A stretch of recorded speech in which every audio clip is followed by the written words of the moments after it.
That one's 59. I look down here. Busy. Okay. Busy. Everybody wake up. It is 6 p.m. on August 19th, 2026. We're here for the Tokerville City Council meeting in Tokerville City Chambers, Council Chambers. I'd like to welcome you all tonight. First, we'll have the Pledge of Allegiance led by Councilman Campbell, followed by statement of belief or opening prayer by Councilman Sands, and we will proceed to that point. Your eyes. I pledge allegiance to the flag of the United States of America and to the republic for which it stands, one nation, under God, indivisible, with liberty and justice for all.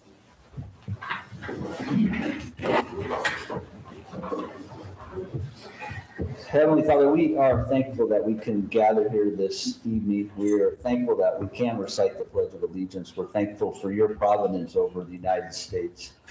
And we just ask this evening that you would come alongside us, that you would give us the wisdom, the discernment we need as we are working through our agenda. We're thankful for our residents. We're thankful for our staff. We're thankful for the council and mayor and our planning commission. And again, we just ask for you to be with us as we work through everything. We are grateful to live in Tokerville, and we are blessed. And we lift up these prayers in the name of your Son, our Lord and Savior, Jesus Christ. Amen. Amen. Amen. Thank you, Doug. Okay. Item B, approval of the agenda. Can I suggest that we move item 4 to item 1? The wildland interface. Yeah, just to allow the fire department not to have to sit through the budget discussion. Okay. Does anyone object to that? So you need a motion for that thing, Yeah. Okay, I move that we move business item 4 to the first of the agenda. Second. All those in favor? Aye. Any opposed? Okay. I move that we approve the amended agenda order. Second. All those in favor?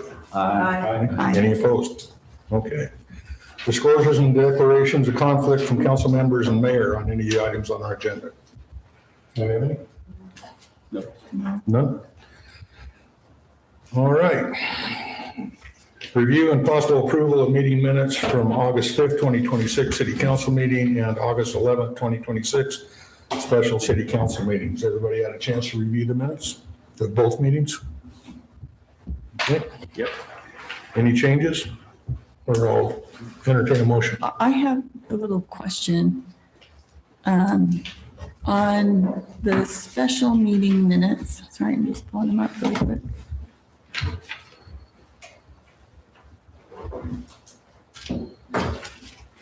On section A, line 2, it says each year.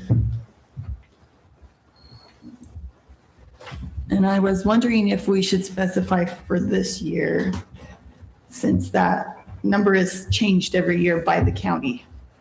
But like, does it matter?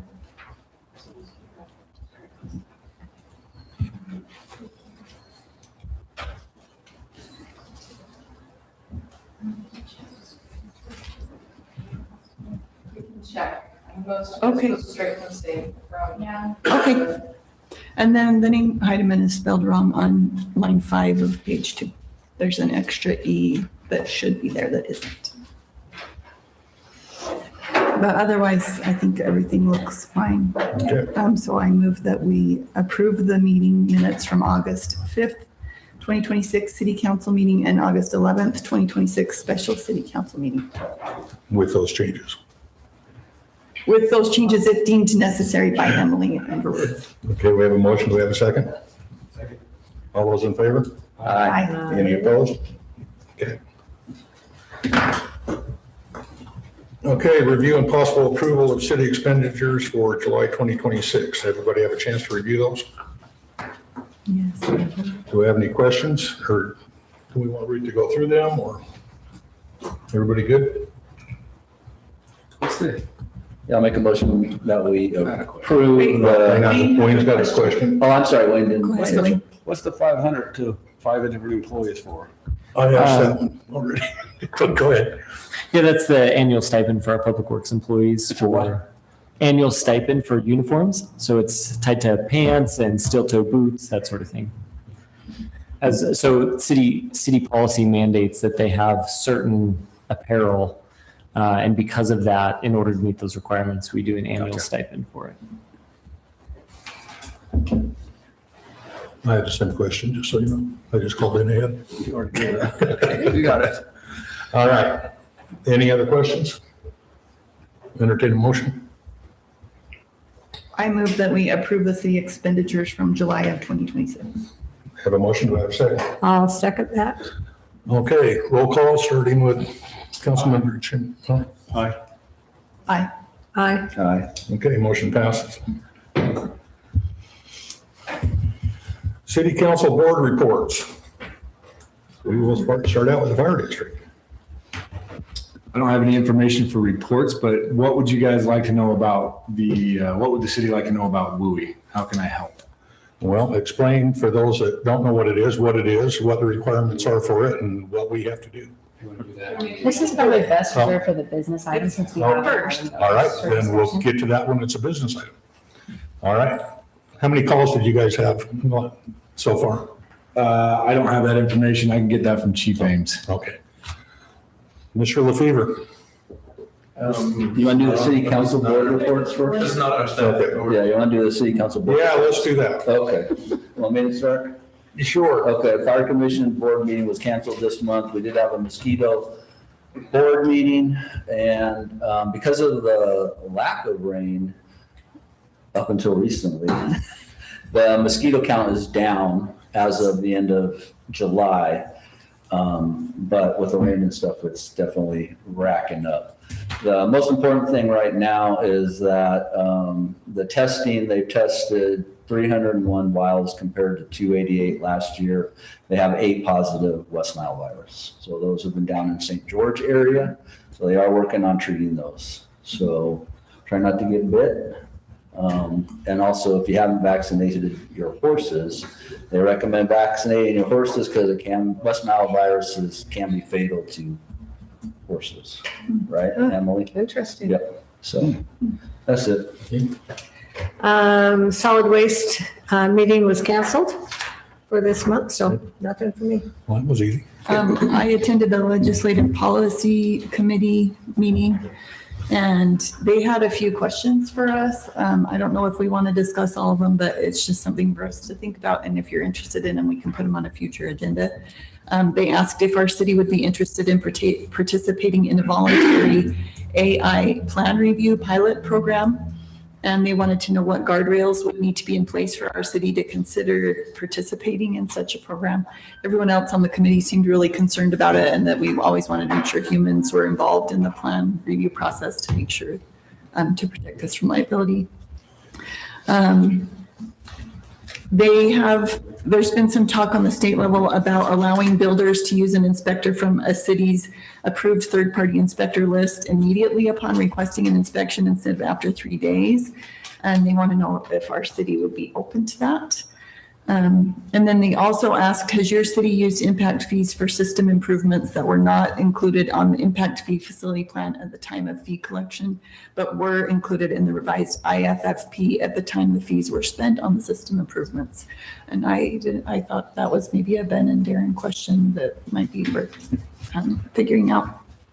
And then the other thing they've been working on are 2 resolutions on annexation and impact fees, which are very timely for us. And I reviewed them, and I think they have I feel like they have a very good understanding and a very good resolution of how they should be advocating for city interests on the state level.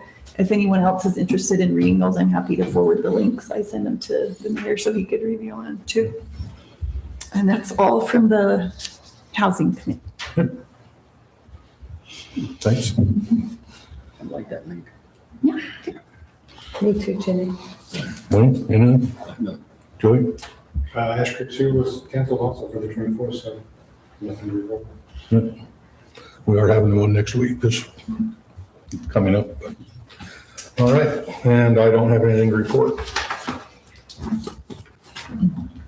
So let's move on to We have Miss April Smith here that has been brought on for, give us a presentation on Tocqueville City Culture and Recreation. Awesome. And everybody. All right, everyone can hear me now? Yep. I'm April Smith. I'm the new Culture and Recreation Director. I'm so excited to be here and present this PowerPoint with the events that are upcoming for 2026.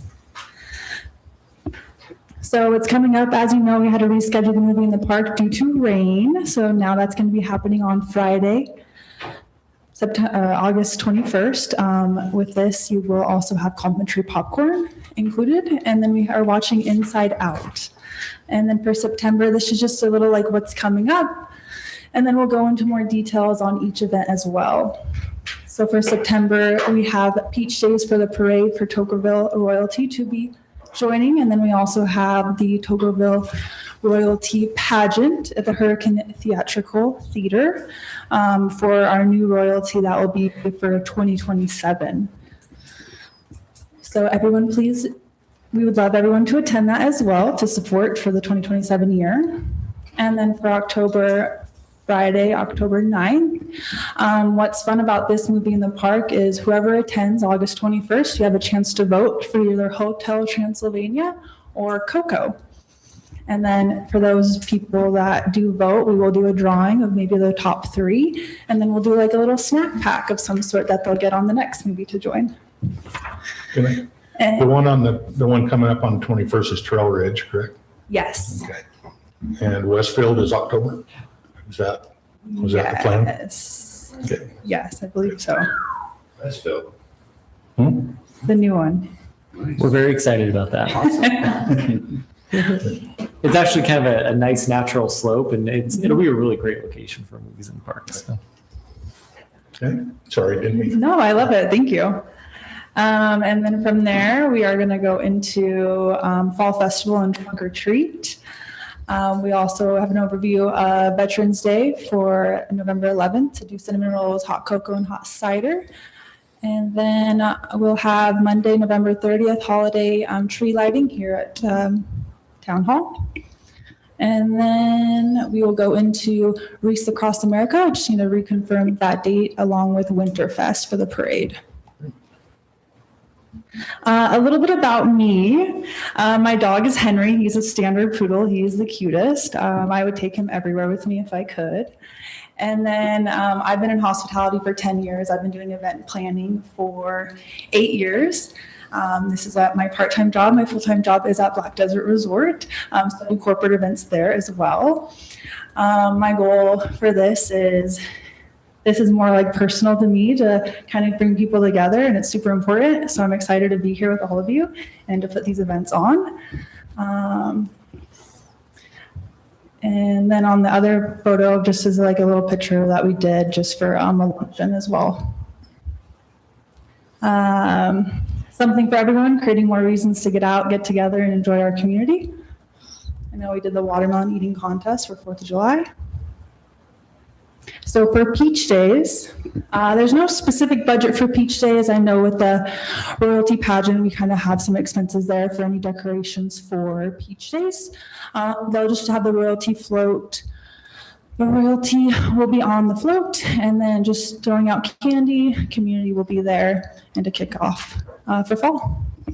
Like, just give you a heads up for next year, we're going to try and get people to do the seed display from Tocqueville, which we haven't done for several years.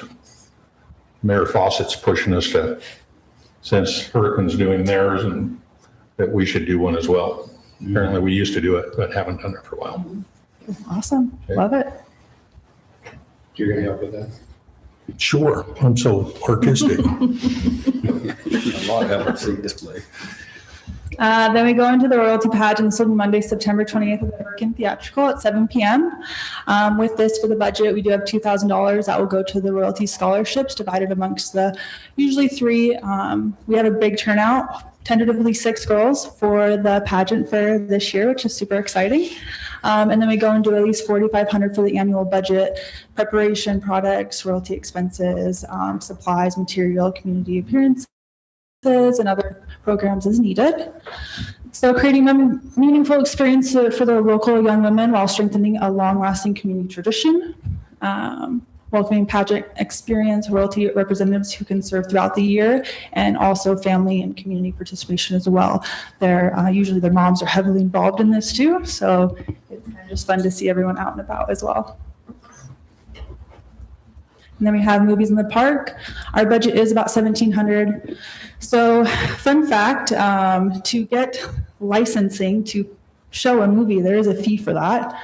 Usually for the good, well, I shouldn't say good movies, more, the movies that have been out more recent, average is about $675. Popcorn bags are about $30. I'm trying to get more of a discount on those ones, so we're trying to kind of lower that budget as we can. The goal is to do 4 movies in the park for the summer. And then we have the Fall and Trunk or Treat Festival. This budget is $1,700. We'll have candy, refreshments, decorations. With that, build one signature fall gathering that gives families a safe and festive place to celebrate together. Our goal for this year will have 20 decorated trunks along with costumes, candy, family activities, a haunted bridge. So we're thinking about moving this over to the Center Street. Yes, Center Street, to do a haunted bridge so everyone will park there and go through the bridge. It won't be scary, it'll be more kid friendly. And then like live band singer, I know for food like grilled corn, walking taco station, kind of fun to play off of as well. And then we have Veterans Day. So all the veterans will come and grab a cinnamon roll. We'll also have hot cocoa, hot cider for November 11th.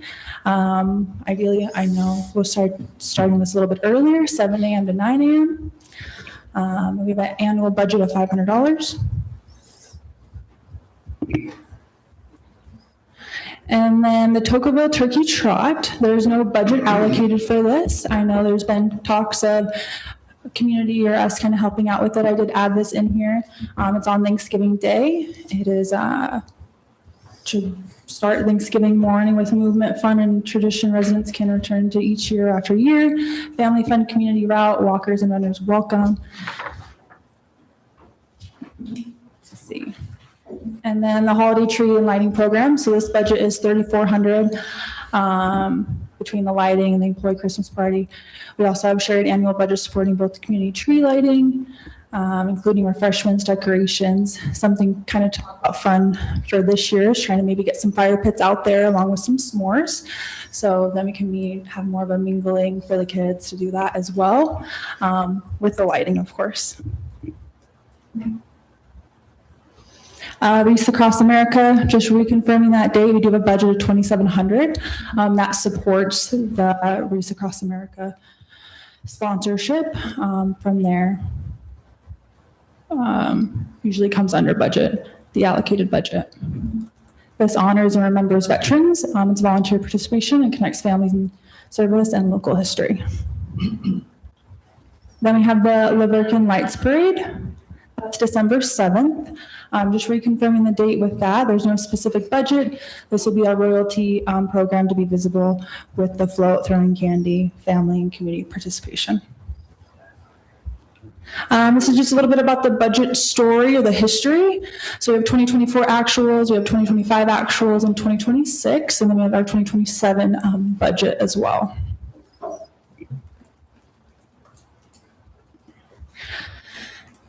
So keep, rethink, and rebuild, a more intentional approach to 2027. So keep traditions residents already know and show up for, protect the moments that matter, rethink, review events and expenses that we are delivering enough value, adjusting before simply adding, and then build, simply create simple community experiences that encourage participation without requiring larger budgets.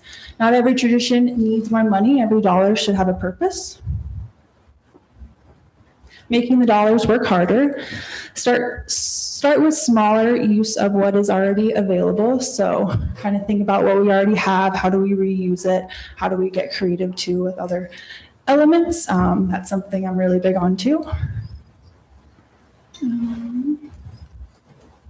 And what does success look like? So measuring the value, not just the number of events. Did people come? Did they participate? Did they bring neighbors together? Was it worth what we spent? That's how we can evaluate the community events moving forward. And then this is what's coming up in 2027. So we have the Easter egg hunt, Washington County Fair, State of City, Memorial Day programming, 4th of July celebration, and then Pioneer Day celebration as well. We bring culture and fun together for all generations. Thank you, everybody. Does anyone have any questions? Can you go back to your, I think it was third from last slide? Which was, Yeah, that one. With the partnership, do you have ideas, sponsors, community organizations, anything like that lined up yet, or is that too soon to ask? Yeah, it's definitely too soon to ask. I know previously from the history I've received so far is that, we aren't really doing fundraisers and that sort of thing, but we can definitely talk about what that could look like and how we can get that involved as well. We're definitely open to ideas and what that can look like. well, we are starting to get some commercial in. I think that's an opportunity to Yeah. reach out to. It's a bit of a tangent, but we've also looked at Washington City's new Wheels Park and some sponsorships, corporate sponsorships that they have of that park, and how those types of sponsorships can offset some of the operating costs of parks or city events, that sort of thing. Can all this be on the website? Or is it just private?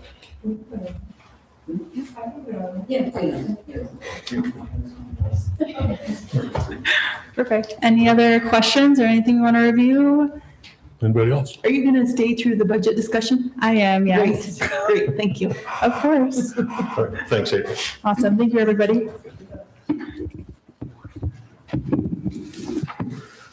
Okay, when we have public forum, limit your time to 3 minutes per person. Please address the microphone and state your full name and address.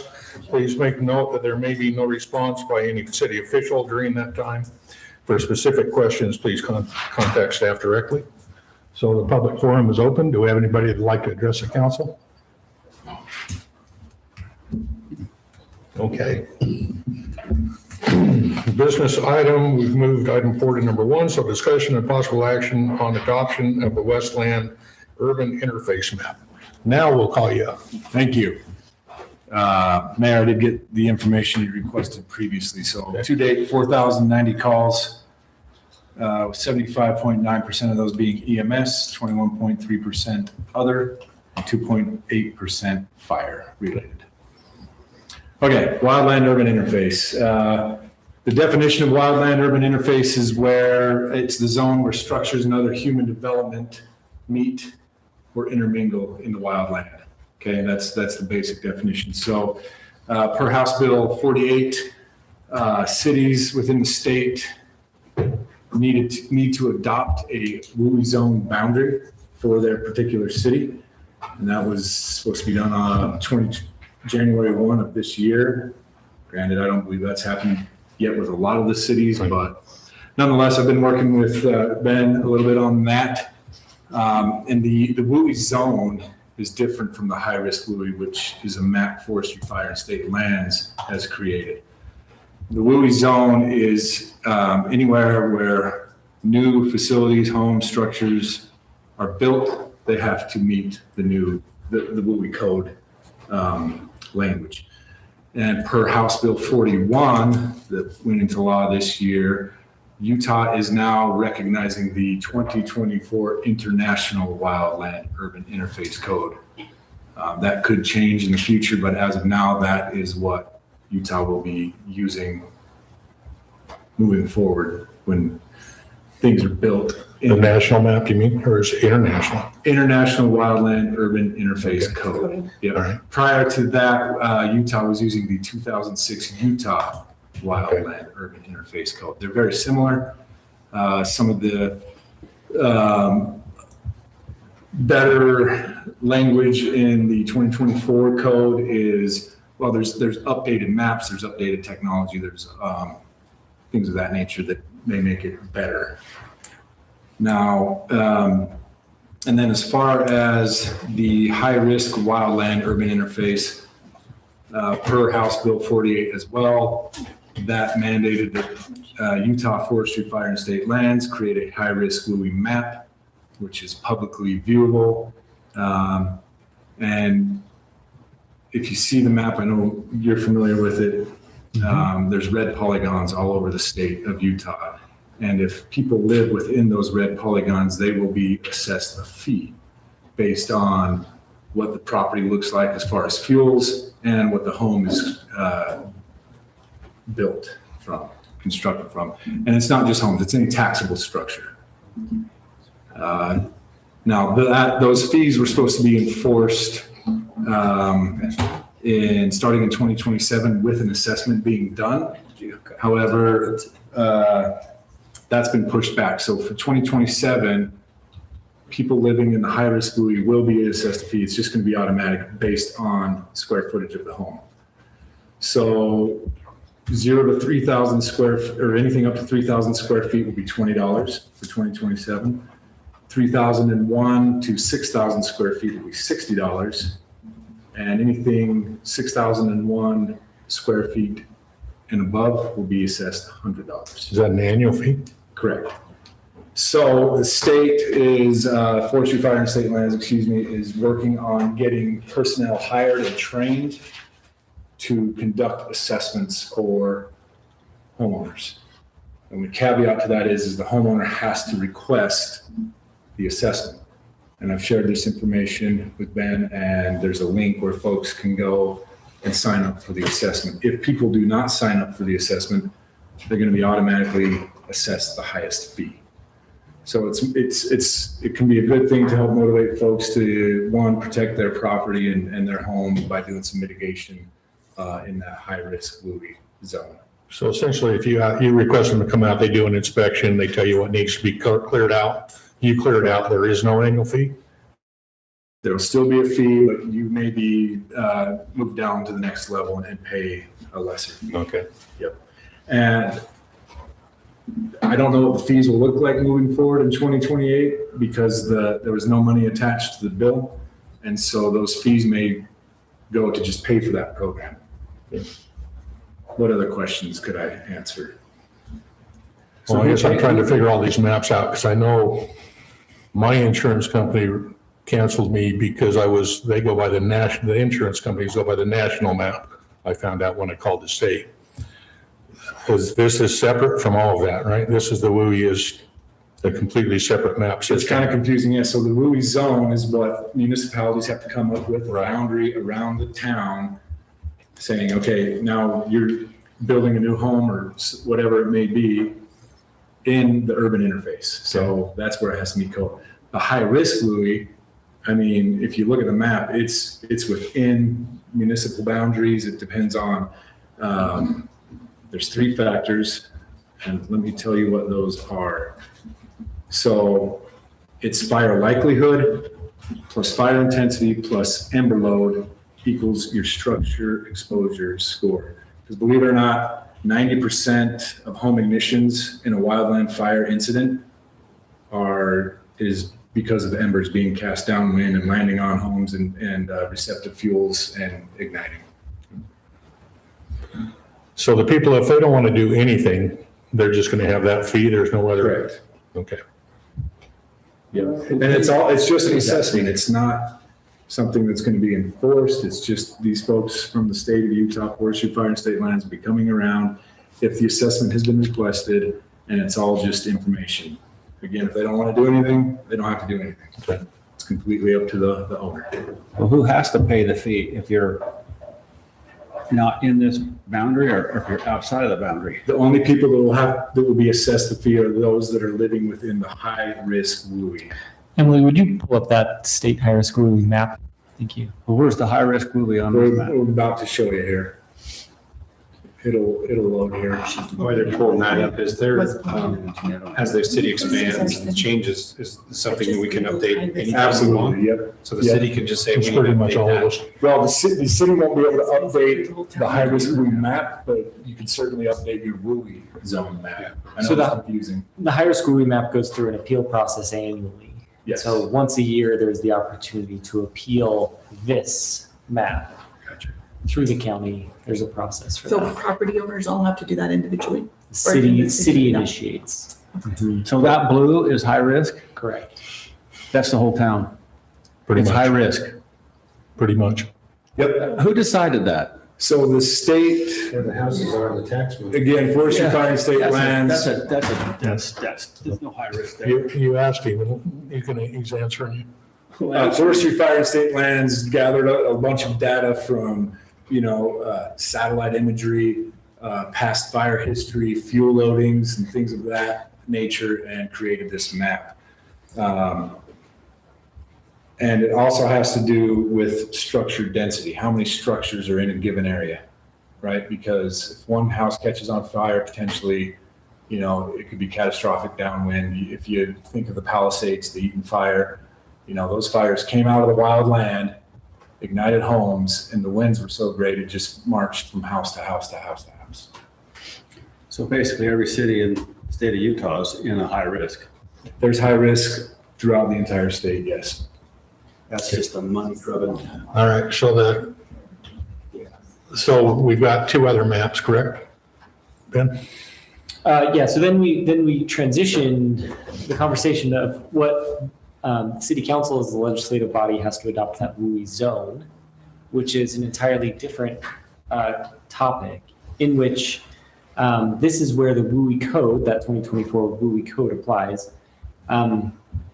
And here you'll see Dave proposed did you have one pulled up, a local, there were two maps included in your folder. One of which was the one that Dave created, the one with the green boundaries, the one that I created. And I could happy to give you some of my rationale and behind this. If you want to minimize that one, Emily, the one with the green boundary, what this would propose is that everything in green is considered WUI zone where the WUI code would apply. And you'll see that there's a lot of brushland in there, undeveloped brushland. These are all areas where we have development agreements. And as soon as development activity happens in that area, it suddenly becomes no longer high risk. And so the concept or proposal that I would like to the council and Dave to consider is that once these areas are scraped and developed, you then have a border around them, say of one or two structures where the WUI code would apply. So you go maybe 50 or 100 feet in from this map, and those structures are required to adhere to the WUI code. That's kind of the proposal, the thought that I had that I'd like to put in front of council for consideration. So everywhere in green would be considered the WUI zone in Tokerville. And the guidelines from the state are city come up with your own map, correct? Is that- Yeah, and working with folks such as myself. Right. I've worked with a couple other cities in the district to get their maps, their WUI zone maps built. I'm happy to come out and help you guys. I'm happy to come out and ground truth all this. I've done it for Springdale and other cities. So that's just getting out on the ground and putting boots on the ground and walking and seeing if it makes sense as far as the WUI zone is. And my understanding is we have to have this into the county by the end of next week, I believe, because they have to have it into the state by the end of the month. So I think we're conflating two different things. I don't think there's actually an exact deadline for the city to have its WUI map adopted. I think right now it's as soon as possible, but as far as I know, correct me if I'm wrong, but I don't think there is an exact deadline. The deadline was you're- January 1st. Was January 1st. Right, okay. but- But I thought it was like you have to adopt the WUI code and then you're supposed to adopt a map gradually. Because I know a lot of cities still haven't adopted maps. The county So commissioner we're said not that the in the only mayor's city meeting. that hasn't adopted a map. We should do it as soon as possible, but we're not that far behind the curve. That was the information the county commissioner gave us in the mayor's meeting last mayor's meeting, was they have to submit it by the end of the month. Well, for the state map, so the state map, you can provide feedback and the counties have to give feedback on the state map by the end of the month. Correct. So different Okay. map. That All has to be by the end of the month. All right. So the first map we looked at, that's what we're talking about when we say Okay. state map. And that's what insurance is going to look to when they determine whether to insure your property is that state map, not what the city creates. Okay. And then these fees that we're talking about that property owners would pay, that would also be set by the state map. So not the map adopted by the city. The only thing that's really going to be affected by the city's adoption of its own WUI map is where the WUI building code applies. So you have to use like ignition resistant materials, and there's a bunch of different requirements that would apply. That's only for new construction? Doesn't apply to anything else? Right. And then your map up there, Ben, the stuff that's within the city, like looking around Choya and TRE, that's also areas that you're including? Would be excluded from the WUI zone. Those are, In this concept. okay, that's just the way the map came out, right? So I see, The only thing on the zone WUI map is everything outside of this city limit. The little That's green inside. spots, the little green spots in town or not. Or not, oh, yeah. we debated what color would be the most effective, and apparently green was not the correct color. That's fine. I can see how that's confusing. Yeah, Okay. just clarifying that, okay. And then, it doesn't matter whether this map matches the state forest map? No, this is what the cities are coming up with and what they will adopt.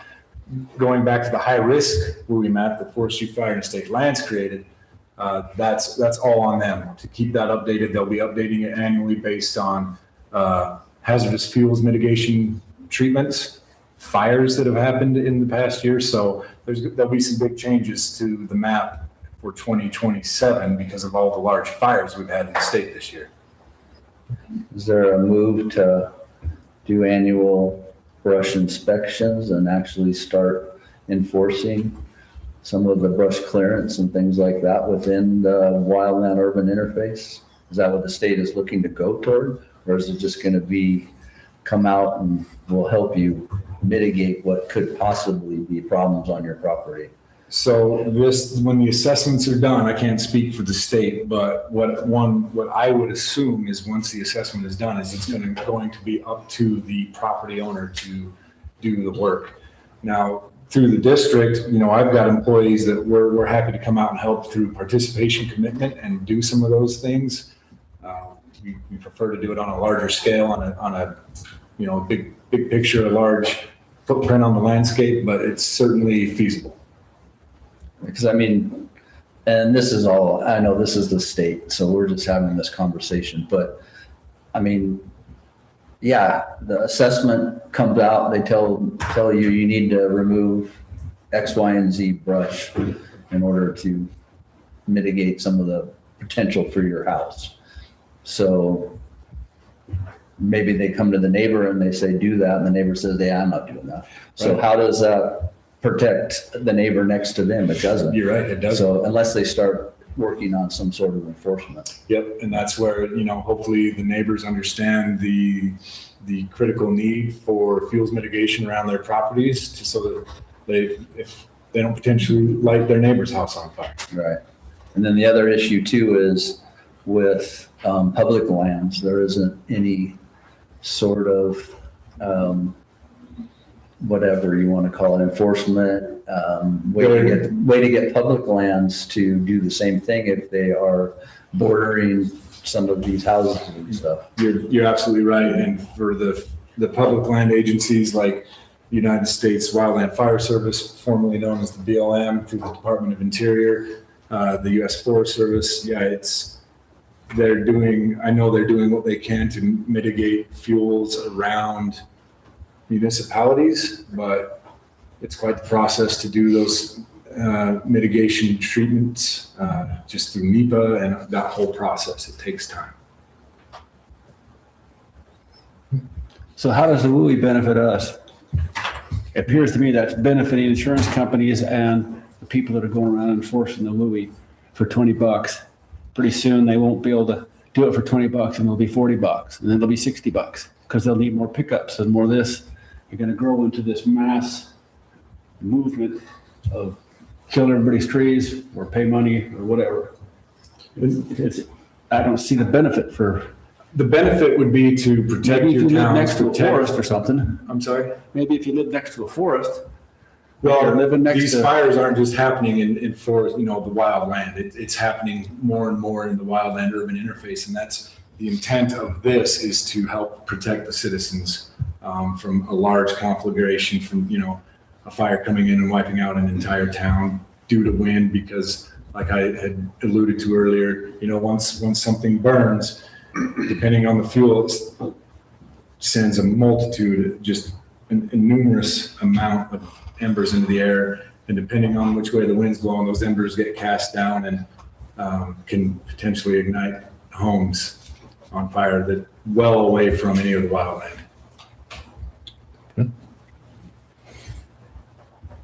Now, totally off the subject. You're still shrouded. Is that for the 2 firemen that were killed in the helicopter crash? Yes, sir. Were we doing half staff on that or no? I just want to know what MOUI stands for. Wildland Urban Interface. So where the wildland fuels, Where the trees and bushes are next yeah, to where the the trees and house. bushes come into the towns and the cities, basically. Wildfire. Yes, sir. Well, the whole town's got trees. Did you take a look at our town?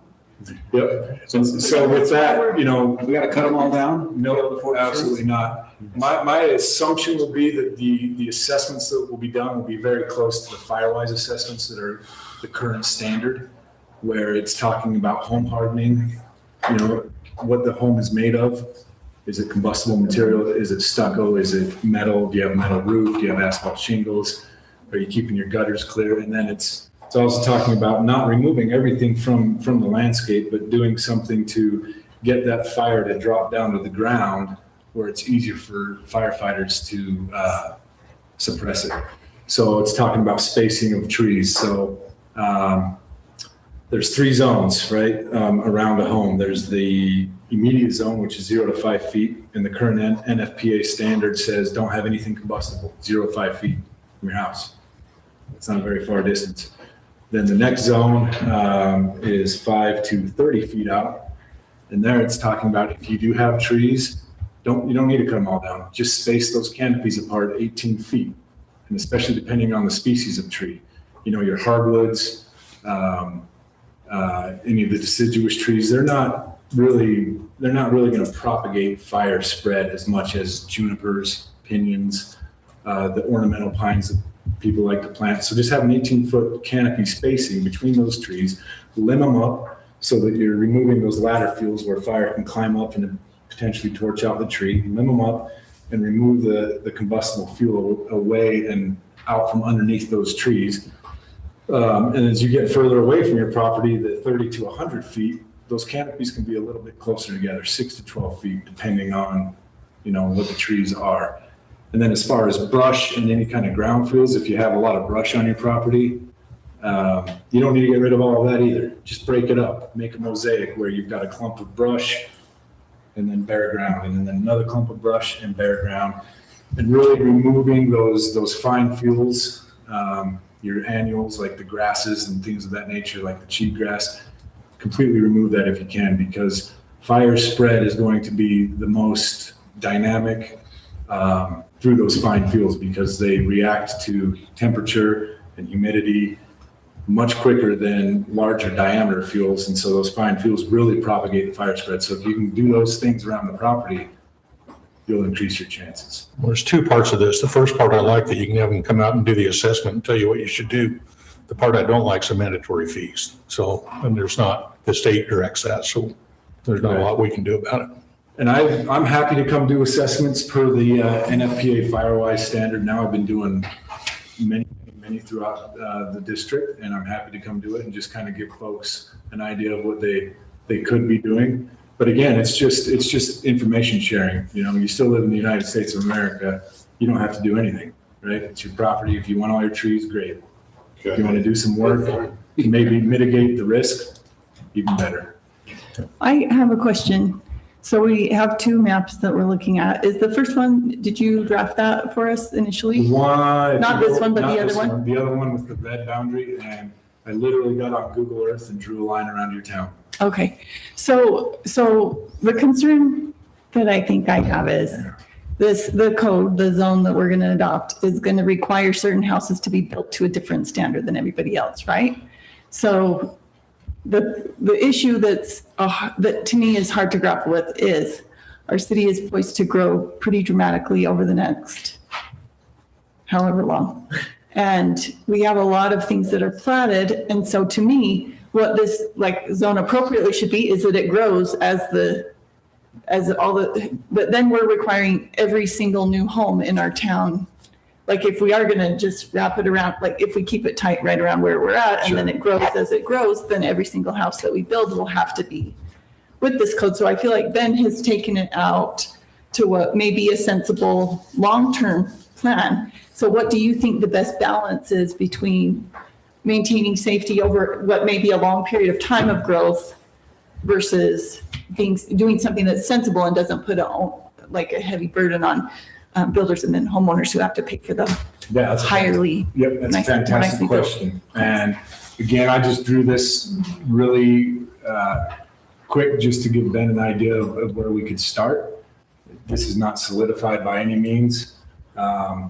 But it would make sense to maybe make a larger map, but if we do that, if the city does that, is that larger map incorporating hazardous fuels already that aren't cleared? I don't know. I need to get out. Like I said, I'd be happy to go out and walk it and ground truth it and give you guys some feedback on what is working and what could maybe, look for some improvement. Can we shrink it down to like just around the city offices? What's confusing to me about both this map, proposed map, and the state map is if there's a home constructed as an infill project, so there's an undeveloped lot inside of Tokerville, very much insulated from everything. And this primarily speaks to the state map that I'm curious about. Whereas that would be required to be built to these WUI code standards. Whereas a home built out on the fringes of Firelight, where there's brush and vegetation and trees, that home would not be required to follow the WUI code. And that's it almost feels like this high risk area that the state's identified is completely inverted. The low risk areas are where we have vegetation, established homes, neighborhoods, and this doesn't feel like the interface to me. This feels like kind of the protected zone. And that's why my map is nearly the opposite of the state's map. And maybe that's a fundamental misunderstanding. I just don't know why an infill home here in town would be high risk, whereas one out on the fringes where all the brush is considered low risk in this case. I think it's because Tokerville has so many trees. I was looking at the hurricane map to compare, and where there are a lot of dense houses without as many trees among the density, it's not in that red map. So if you look, you can see like Hurricane City, there are a lot of densely residential that Tokerville does have so many trees. Mm-hmm. I think it's because we have spaced out houses with a lot of trees and a lot of brush, and also probably because this is a level of rising awareness amongst us. Like maybe we as a city do need to go and say, hey, actually, we don't think the risk is high, but we need an expert to inform us on that. And there is an appeal process. The state has specifically said that we shall address the data used in the statistical analysis and identify the parcels which the data does not accurately represent the risk. So I think there's a process, and it would be heavily scrutinized for us to go in and say these parcels should not be within the high risk map. But yeah, and you've got till the end of this month to appeal the current map. But it's got to be based on scientific data. It's got to be based on fuels and fuel loading. So yes. And your basis on your map, part of it, Ben, was where on the new development, they're doing full scraping of everything off. Yeah, my thought is we look at Indigo right now. A home built, the first home to go up in the Indigo subdivision seems to me as low risk, as they're scraping the land, all vegetation is cleared. Again, on the edges of Indigo, it may be relevant. Another thing that I really don't have a great understanding of, and maybe Dave, you could speak to this a little bit. I'm not sure what the burden is on a home built to WUI code standards. Is there a known value of how much increased cost that would be versus a home that does not have to adhere to those standards? Like, what is the burden? And are these, metal roofs versus, I think there's a lot of questions that I haven't read the WUI code and don't understand the burden on a property owner. So the WUI code is going to be, yes, some of the construction materials. So metal roof, for your roofing. So metal roof, asphalt shingles. There's I don't know what it's called, but for folks, especially like in Springdale, a lot of them have those flat roofs, but there's a membrane, thank you, that is adhered to the roof, and that is a Class A fire resistant material. So I don't know that it's necessarily the burden's going to be greater on a homeowner when they're building a home, unless stucco costs more than siding, I don't know. Yeah. But the WUI code is there to hopefully help mitigate some of this risk. And, the WUI code, there's more to it than just what the home's built out of. It's access, it's water, it's fire hydrants, it's things of that nature. So could we tentatively adopt Ben's map tonight and then have you do the walkabout? Or was it better to have you look at the loading and look at the land inside of it and then adopt it? Well, I guess, can we adopt it and have a review and make it free for them to update to get submitted? Yeah, my understanding is that this can be amended at any time by the Yeah, city. because know of obviously any- boundaries are yeah, gonna issues change, and- things are gonna happen, so yeah. Your WUI zone boundary can change, it's a living, boundary. Yeah, right? I don't see anything in the statute that would prohibit us from amending it, so I think that's. a So we could adopt this and you guys could work it out, and if it does need to be amended, we could amend it before submitting. We've been talking about this since February, I think. so. Yeah, yep, I know all the cities have. Yeah.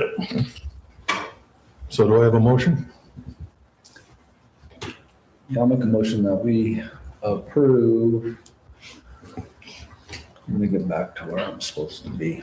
I make a motion that we adopt Tokerville's wildland urban interface map that our city manager proposed. We have a motion. Do we have a second? I second. All those in favor? Aye. Aye. Any opposed? Yeah. Motion passes. All right, on to, Thanks, Dave. Thank you. thanks. Discussion on code enforcement. And this one I'm going to kind of take a lead on. I've been dealing with a number of complaints. The way we deal with complaints right now is that they're formally submitted into the office. And Ben and Emily take it on from that point, contact the property owner or whatever the complaint is on. On the ones I've went out and just talked to them. And so far of the eight I've dealt with, all of them have just done what I've asked them to do. So whether it's parking on the street, parking on the sidewalk, the issues that have been called in. So Were you carrying it back when you went to talk to them? or- no, I'm just my winning personality. So I know we've gone away from a full-time code enforcement officer, not full-time, but a separate code enforcement officer. I'd like to relook at that at some point. For number one, we're only dealing with what's called in, and I drive through the entire city at least twice a week and look at things on, not for code enforcement, but you do run into things where parking problems are, where road yards are completely overgrown, where some you can't tell if it's a yard or a salvage yard.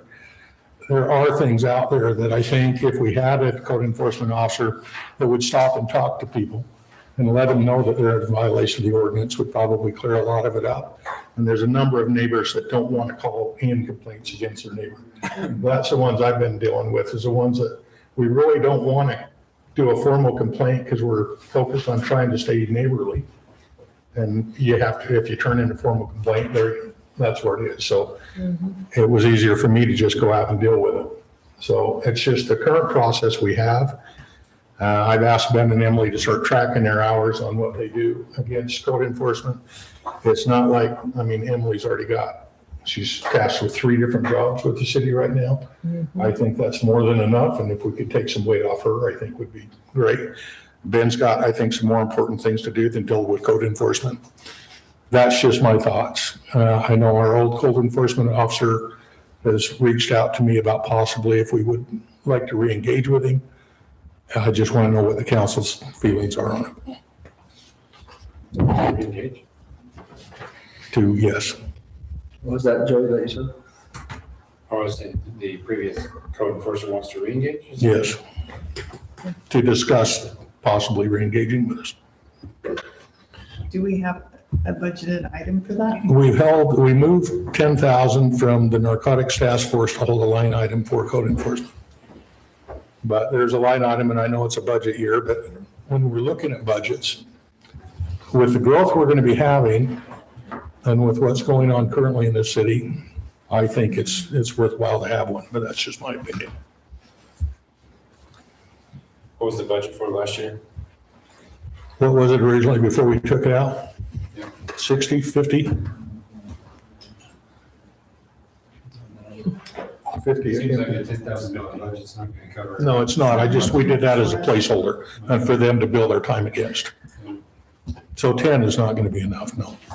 While that was a filled position, the direction from council still even at that time was to be reactive only, responding to complaints only. So even while we had that position filled, it was never to be proactive about enforcing certain codes or all codes of the city. So it would be a different direction from that we haven't had up to this point. But that'd essentially just be a direction from council if that was the direction that we wanted to go. I think it says a lot about our city that we don't enforce anything, and everyone knows that. And so therefore, no one's worried about cleaning up their yards or taking care of their weeds. And personally, I think our city is better than that. I think it would be good to have a proactive code enforcement officer. Well, we tried that for a while, and all we got was talk out of it, and nothing really happened. One person had to do some stuff, but we didn't get a lot of the other problems solved before we left. Well, he was just taking care of the big things, it was my understanding. But it was never proactive, it was just reactive, right? Correct. When Jason was doing it. I know when I was on planning commission and the discussion I had with the mayor and city council is if we don't enforce our codes, our ordinances, then we don't have ordinances. Right. It's like any other law. If you don't enforce it, then it doesn't exist. That's true. So if we're gonna, when the builders come in and the developers come in, we hold them to those ordinances. If you're gonna come in here new and build, you're gonna have to follow these ordinances. I have a problem with us not having the people follow their own ordinances. If we don't want the ordinance, let's do away with the ordinance. But just not, to me, not enforcing it. And like I say, that's coming from a law enforcement background. If you're gonna have the ordinance, enforce it. If you're not gonna enforce it, get rid of the ordinance. I agree and disagree with that statement. We're talking about nuisance ordinance to structural sounding building materials and stuff. That's a completely different type of ordinance that you have to follow. We're also mandated by state to follow that ordinance, not just city ordinances. And yeah, so that's like kind of a little bit of extreme, I think, on that side, but I don't think we have the room for it in the budget this year to do it. That's a big concern for me, is the budgetary concern. So even with the Even though it's $10,000 not. budget, it'll barely cover what we're doing currently. So I think maybe in the next year's budget, we should really look at it. Well, I wanted to find out where we were at because he has to come and talk to me and makes it a really short conversation. Well, let's see what's on his mind.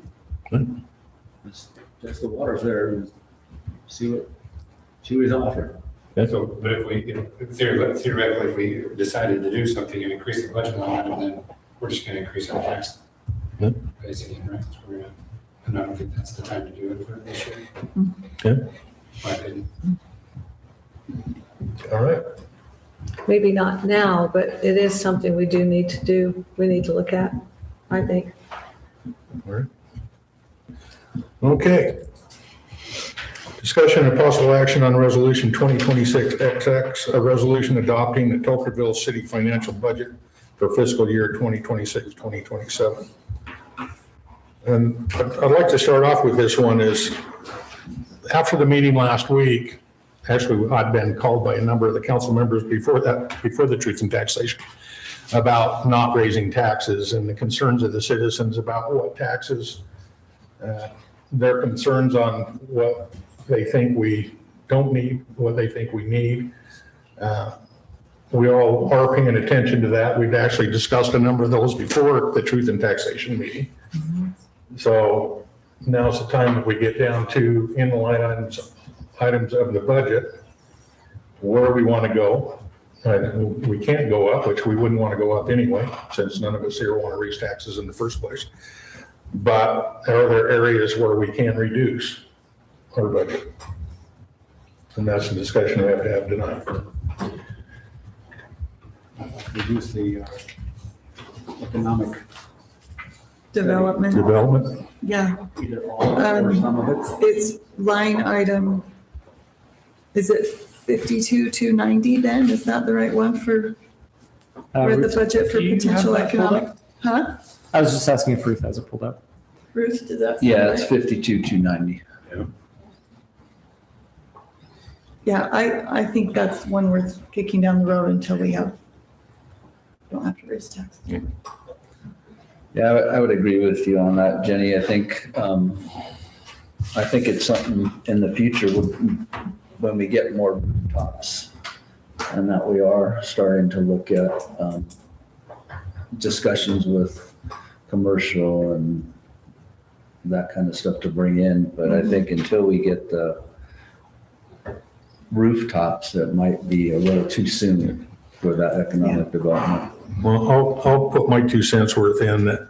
I think the reason we're kind of looking at this one is with the 80 acres coming up across in Sapp Brothers, which is likely going to be developed now this spring, with Boulder Ridge, which has got theirs developing out now on what businesses we're going to bring in. If we're not out actively going after the businesses we want, we're going to live with whatever businesses come in, which whether they're beneficial to the city or not, as long as they meet our ordinance, we can't stop. So although I agree because of the budget crunch we're in this year, I would have liked to have started this year, but if we're in that budget situation, pushing it to next year, but I sure wouldn't want to go any further than that. Or else we're going to be so far behind the curve that we're not. And the commercial side of it is so beneficial to the local property owners on protecting them from future tax increases, that at some point, it's worthwhile making the investment. Yeah, I'm not discounting that at all. I'm just talking about this particular year with the truth and taxation and our particular budget. I think the 3 areas that are proposed that'll be impacted by the raises, I think there isn't really any way around those. And our legal fees are based on the lawsuits that are coming against the city, so there's not anything that we can do about that to reduce our legal fees. So that one's a given. The Band-Aid approach that we're doing to our asphalt repair is just kind of hopefully moving us along to at some point when we do have more commercial that can help with that. And then the small areas that each department heads are looking at, is minimal. So I think if we were to, this particular year, if we were to take away that 50,000, that takes it down to what, 48, and that's going to reduce our actual increase in taxes that we may have to potentially put through. Well, and I think on the way that we were calculating on the economic development, there is no cutting part of it. It's the 50,000 or just take it out. I am actually worried on the road one. Like I say, driving around looking at our roads and watching the guys, how much they've had to cut out doing water breaks in the last month, that our road ones aren't going to cover, to be honest with you. I think we're a little low on what we're estimating the way things are going. I mean, you look at some of our roads right now, just the crack seal on it. I mean, the road's mainly crack seal. I mean, we haven't done a full seal on them for years. And they're still fracturing out where we've got crack seal everywhere. So I think if we were going to take the 50, I don't know if we'd take all 50 right off and not put a little more over on the street maintenance personally, because I don't think what we've got listed for street maintenance is enough. It is a pretty small project that we're doing with that. Well, a lot of the citizens were concerned a little bit too with maybe we're overboard on our festivities. Yeah. That we could maybe eliminate, like maybe Halloween or something like that. Or one of them or two.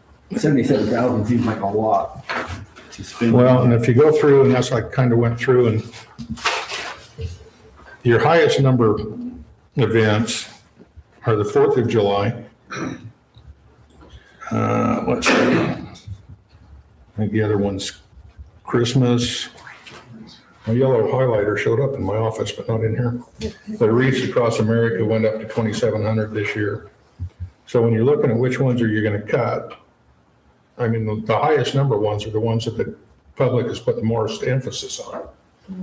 And some of these others, if you cut them, it's not going to make any difference at all, to be honest with you. It's the Miss Tokerville is, well, and let me, on the scholarship, and I know we're looking at that, but we are one of the few cities in this area that does not do a scholarship at the high school. I mean, a number of the cities do multiple scholarships, $1,000 scholarships. So this one goes directly to, at least it goes directly to one of our kids here in Tokerville. So I don't know. It's, if we're going to cut, where are we going to cut? What's the most important to the community? And if you're cutting a $500 one, you're not cutting anything. So to be honest with you, it's. Right. Yeah, but if you look at it honestly, if you cut any of the events, you're not cutting anything. Yeah. The amount that is the most is the wages, which is 45,000, and that includes not only our cultural affairs director, but that includes public works for what they have to do for the individual events and that kind of stuff. So, I mean, realistically, you know, we save a couple thousand here, a couple thousand there. What does that get us?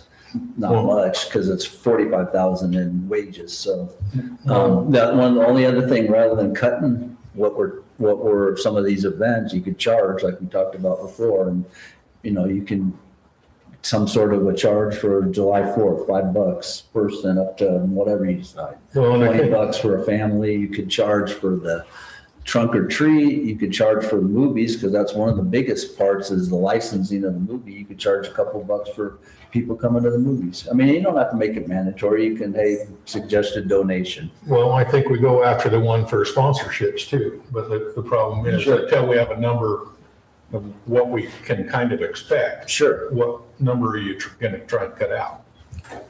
What do you mean? Well, if you're looking at trimming the budget right now. If we trim 50,000 from the economics, that's a good start, in my opinion. And leave it at that. And leave it at that. What percentage is that? Where's that put us? We have that up on the screen here. So leaves the mill levy at 1.0 mils and a percentage increase of 14.9%. So if we took the 50,000 out, we've gone from a 30% increase to a 14.9% increase? Yes. I'm still going to go, I'm worried about our roads, that we're going to end up in trouble. Yeah, but I mean, and I agree with you, but we've been talking about the budget since January, and now you're bringing up that you're concerned with the roads. And I don't mean this disrespectfully, because I agree with you, but if that's something you were concerned with, we should have started that conversation back in January when we were doing the strategic planning, and then we had all the budget meetings and everything else. Well, and I think we need to point out to the public too, we cut how many events this year from what we typically do? I don't think we cut any. Yeah, we did. What we cut? We cut the spring social, Okay. the farmer's market. Yeah, that was cut last year though, wasn't it? So But it's that's, something that we were paying for now. yeah, that was cut in the previous. I'm just trying to let the public know that we did go through this, the council went through it originally. Sure. We did cut out some Yep. events. And then we did. Christmas party With everyone, correct. Yes. The biggest event that I hear most of the citizens talk about is in Halloween, because it, you know, it wasn't something the city used to do, it was a neighborhood one, and it's only $2,000, but I mean, if the citizens want to take it over, do it themselves, and have it as a community thing, I don't know why we wouldn't do that. Well, I can speak for our neighborhood. We do it even if the city's I was doing gonna it. say, one of the neighborhoods already does. Yeah. We've been doing it every year for years, so we didn't stop just. Voluntarily with no Yeah. expense to the Right. city. It's also one of the higher attended events. Yeah, it is. Well, Well, and- we should go to the old folks' house too, once and run around here, but they don't happen no more because it's all trunk or treat. Well, and I kind of like Todd's aspect of it, because to me, and I know I'm not a party person in any sense of the word, but especially as the city grows, the only time I see people from different areas is at the city events. True. You know, and if we're gonna try and keep a sense of community with the new growth coming in, I think that as we grow, the more important these become. It's, Yeah. so, I'd like to take 20 off the lawyers. oh, I'd like to not have to pay a lawyer at all. No, really. I don't think we're gonna spend that money this year. Ben, do you want to touch on anything we've got coming? I think that could wrap up a little bit, and then we won't have to use that amount. if we Yeah, can and take I don't think it's,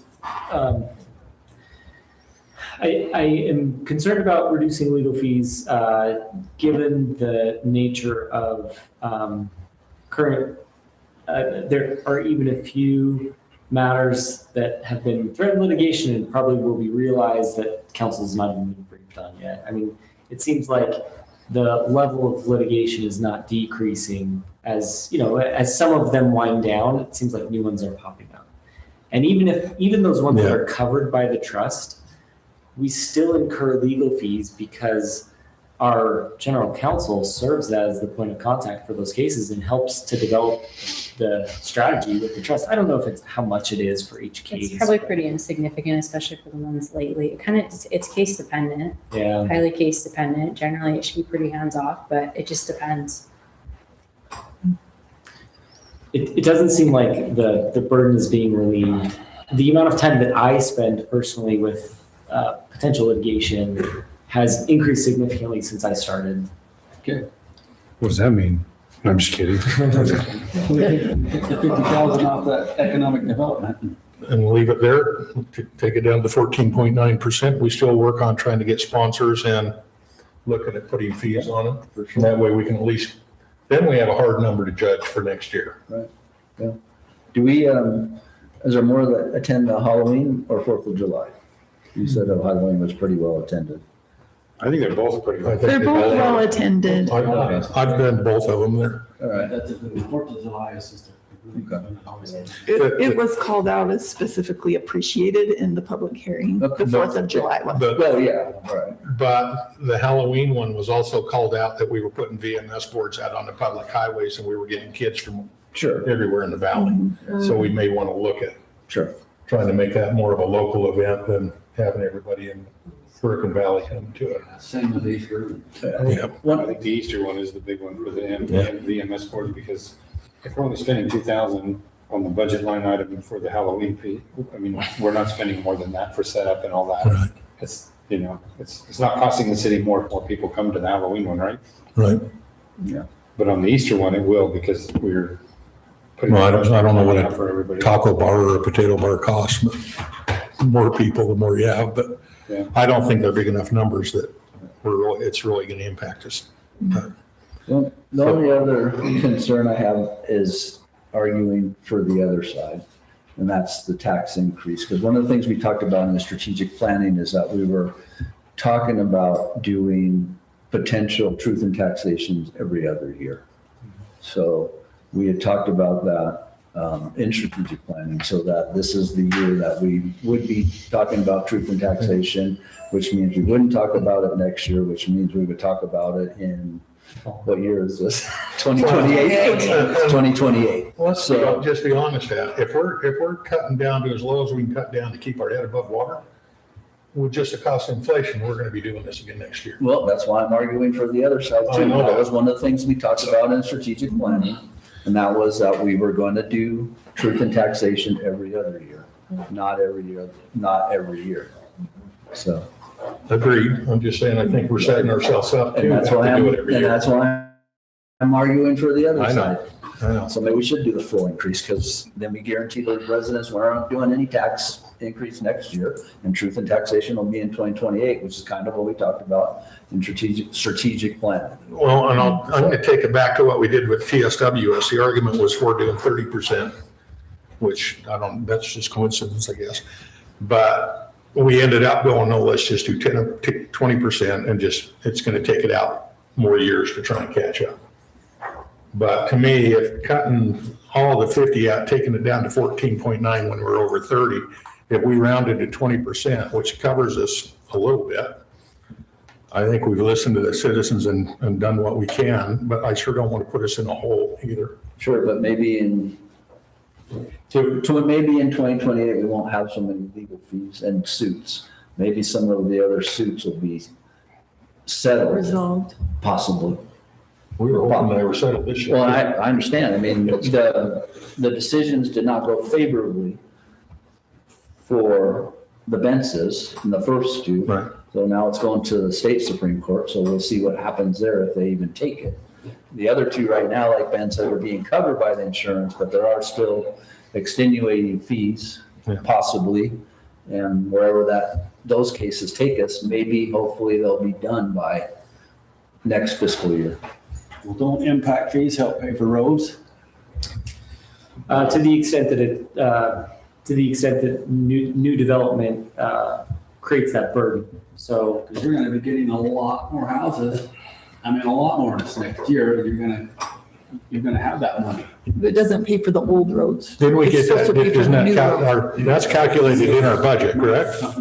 it is, yeah, impact fees are, for example, I mean, like one of the big demands for roads is going to be Cholla. I mean, I think everybody knows that's kind of the worst conditions in the city. Those would not be impact fee eligible because, they're local roads, they're not through streets. New development doesn't really affect those roads. Well, and in likelihood on that one, we're gonna end up having to bond for it, are we not? Is that I not mean, gonna be yeah, a the big cost enough of that project project? will exceed our general fund budget. I have a question. When's the last time we had a property tax increase? 2021. So we've gone 5 years. Well, and like I said, if you look at every city, it's been facing it, and the problem is the costs on everything are going up. Oh, yeah. I'm happy that we didn't go for 130 or 140% like a number of cities have. But like I say, we're trying to get it to where we're just keeping our head above water, and I don't want to go through this every year is my thing. And I think we're setting ourselves up to do that. Just saying. We can do it every year if we need to. I just would prefer not to. But if taking the 50,000 and going down to 14.9% is what the council wants to do, then and not keep any of that allocated toward anything else, then that's what we do. I'd take that gamble. Might have to cut some. I think it's worth Next it. year, you mean? Next year, you mean, Wayne? Do we know what the costs look like for an increase of the 14.9 or let's say 15% compared to 20% per household? Did you graph any of that up by chance? So Yeah. if the percentage increase was 20%, Yeah. what revenue that would produce? No, what would it be what would be the average cost to the household? I think the resident that got up on the 30% one said it was $112 a year to him. And this So- essentially, so the 14.9% essentially cuts it in half. So So if you just added, take. So 20% would cut it in Yeah. 2/3. Mine was 110 so increase. on the 30%. So So, You're also collecting more property taxes yeah. every week here. So you'd be 55 at the 14, roughly at the 14.9. Yeah. And 110, that's, need some fingers? yeah. I used to be really good with that in my head. So it's going to be roughly, it'd be $70 roughly. 70, 75 versus At the the, 15%? huh? At the 15%? No, the 15% would be 55. So the 20% would probably put it up around 75, 80 per household for a home like Todd's. Yeah, I mean, I understand what you're saying, Joey, move it up to a 15% even or 20%, but then don't we need to earmark what we're using that for? So what would that extra, if you went to 20%, where would you pick that to go into? Is that correct, Ben? Yeah, I mean, I think that would make sense. We'd have to identify the budget line. I mean, you could just allocate it to fund balance, but I mean, I think that's probably not the intent of the council. Well, and I'm just saying with the holes they put in the road in the last month, I think you could easily put it over there. That's all I told one of the guys. I says, every time I see you, you're cutting another hole in the road because we've got another broken one of them. Yeah. So I don't think that's going to get better as our system ages. Well, that comes out of the water budget, doesn't it? Yeah. If they destroy the road, they need to fix it back properly. Then you won't have that problem. Yeah. But we seem to not fix it back right. Well, That will alleviate some of your problems by making a proper patch. like I say, At least this lawyer stuff. we can't We do, get more houses out there, we're getting more property tax. Like, how many houses? Sure. How will that help us? well, the commercial's got to come in now. The houses don't help us. Will they help us? Houses just Well, break they help with even on impact fees, themselves but because other we than have to that- serve more homes. That's where we've really got to put a focus on getting commercial that actually benefits financially the city and what the community wants. And that's why hopefully next year we're in a position where we can actually do that. For me, it's worth the risk of having to do truth in taxation again because of keeping taxes low. I just really like to keep taxes low if we can. And I think truth in taxation is a healthy process. It's not fun to talk about the budget in any context at home, in the public in any way, but it's an important, valuable thing that we do to be fiscally responsible. No, sounds like we're ready for a motion. Ben was looking up were you looking up the differences or we already got it? If we cut the 50, we might have to have truth in taxation Yeah. next year. Proposed at, if it was proposed at 20%, like what that would mean. Oh, no. Yeah. Yeah. It'll just take me a minute if that's something you're. Yeah, that's fine. Do you want us to do the Jeopardy song? Sing it, Joey. Well, I don't know how to sing.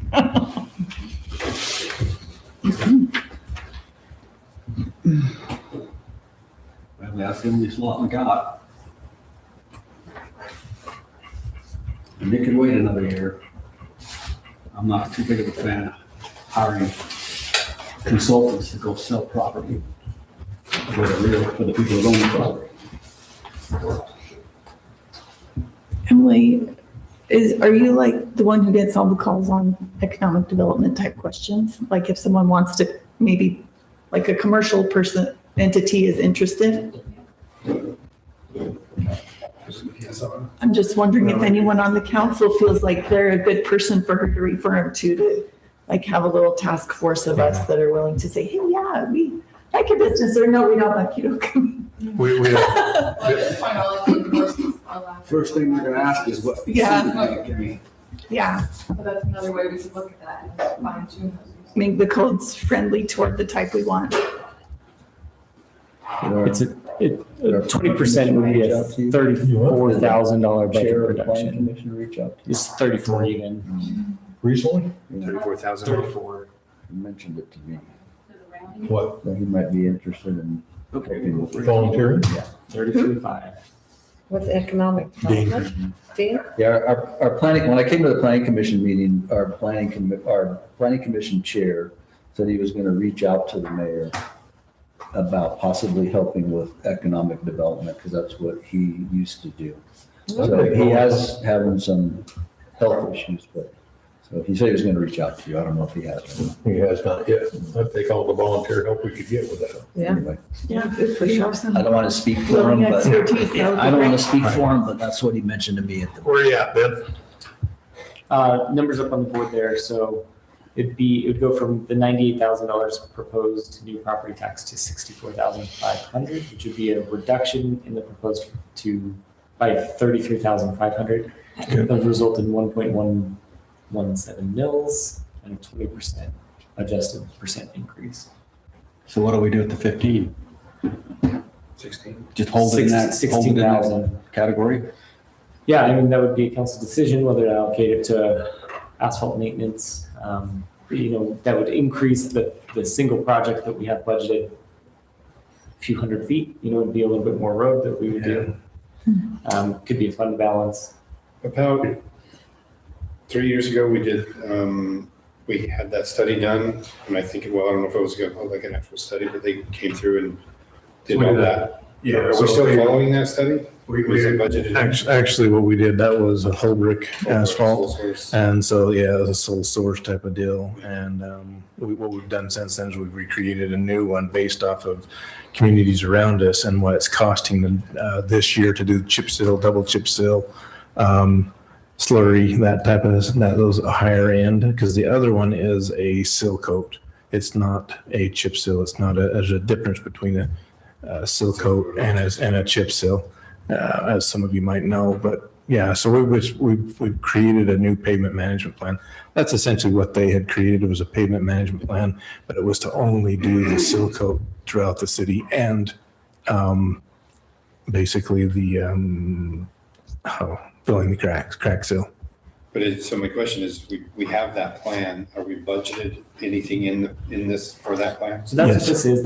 We've currently budgeted 120,000 this year, Yes. but that does not keep pace with what our What's the people. cost? Right. Yeah, we could only do, we're gonna really, if we wanted to do chip seal, let's say down West Build, we're probably less than a quarter of a mile to do that, plus any crack seal. And that's us doing crack seal on our own, our public works guys. That's not subbing it out. So essentially, we've got a plan. We're just not funding to follow the plan. Correct, Funding for it. correct. And that's based off of the last 2 years of what some of the communities around us have gotten for those prices of those types of treatments.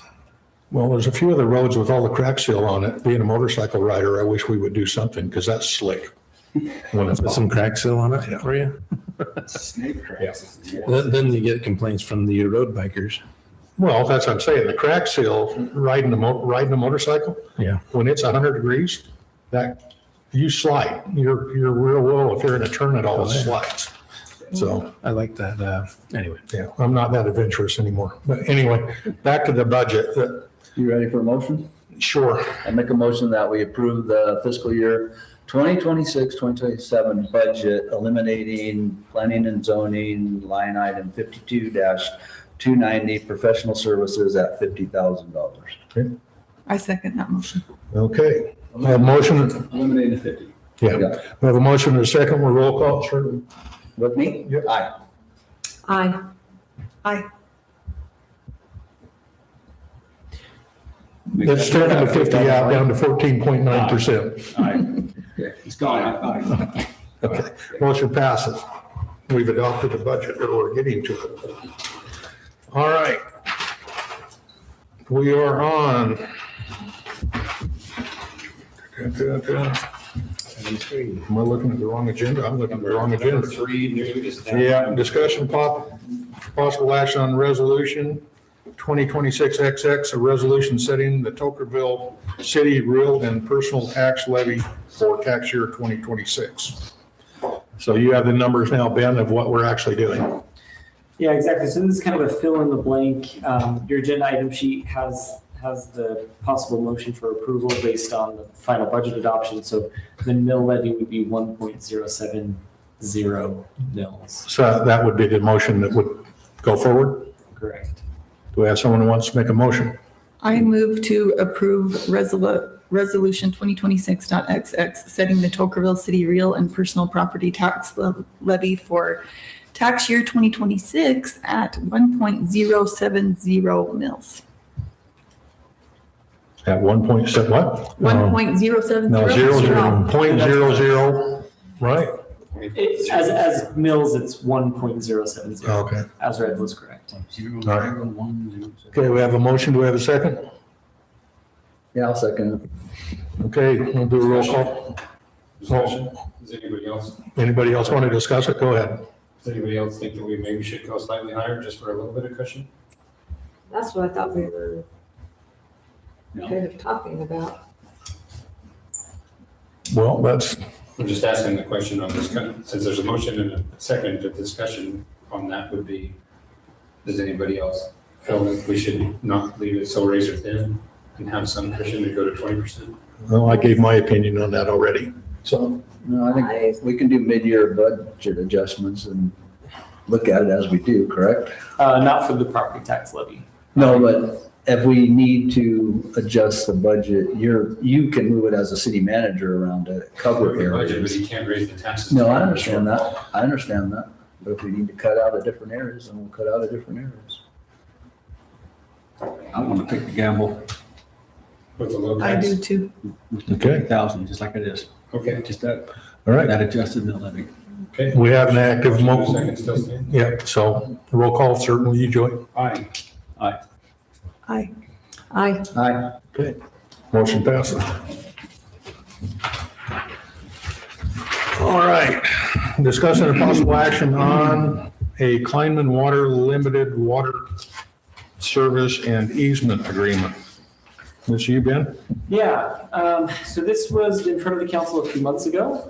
We had the property owner, Van Kleinman. This matter dates back to the 1960s.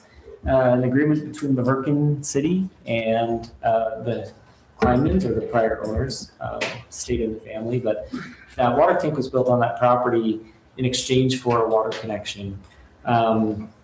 We've not been able to find any documentation that transferred ownership of that to Tokerville City, but from what I understand, the city did use it during a period in the 90s. And since that time, water has continued to be provided to feed the cattle on that. Last time this was discussed, direction from city council was to work with Mr. Kleinman and develop an agreement which would be favorable to the city, just to formalize this, because from my understanding, this issue has kind of popped up every few years, and it's this unmetered or unbilled water meter. And so what this agreement does is it formalizes and acknowledges Tokerville City's responsibility as it relates to that water tank. It also develops an easement for that property, an access easement, as well as the utility easement for the location of that tank. It gives the city the option to remove the tank, and then that the agreement would be void, and the free water essentially that's being provided would be eliminated. He'd then pay for the water. So I don't know that there's a reason that the city would remove that tank, because the cost to remove the tank would be many, many years worth of water to be provided. The cost benefit just doesn't work out on that. The agreement does allow, if there's ever a time when the city could use an easement of that same size to relocate it, and it I believe reads that it won't be unreasonably withheld if the property is not otherwise being used.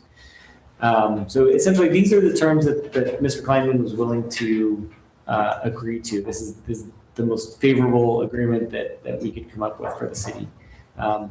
The one thing that the city does get out of it is that if there were ever a time that we needed to use that property for something else, it would allow us to do that. I think that's a great summary. The yellow highlights represent Mr. Kleinman's proposed changes. So we sent him a draft, and then this is what he came back with. So just so you're aware. Thanks. And you guys, just legal concur with these? Yeah, so we drafted it. Yellow is what Mr. Kleinman came back with. That's what he's okay with. I reviewed it. I think it's really a question of what's council okay with agreeing to, right? So as he's proposed, essentially this agreement would remain in place. He'd get that water connection up to 10,000 gallons for free, basically, until you guys decided you no longer needed the easement. So if that's never, that could be forever. Or if that's, next year, then that means it would terminate next year.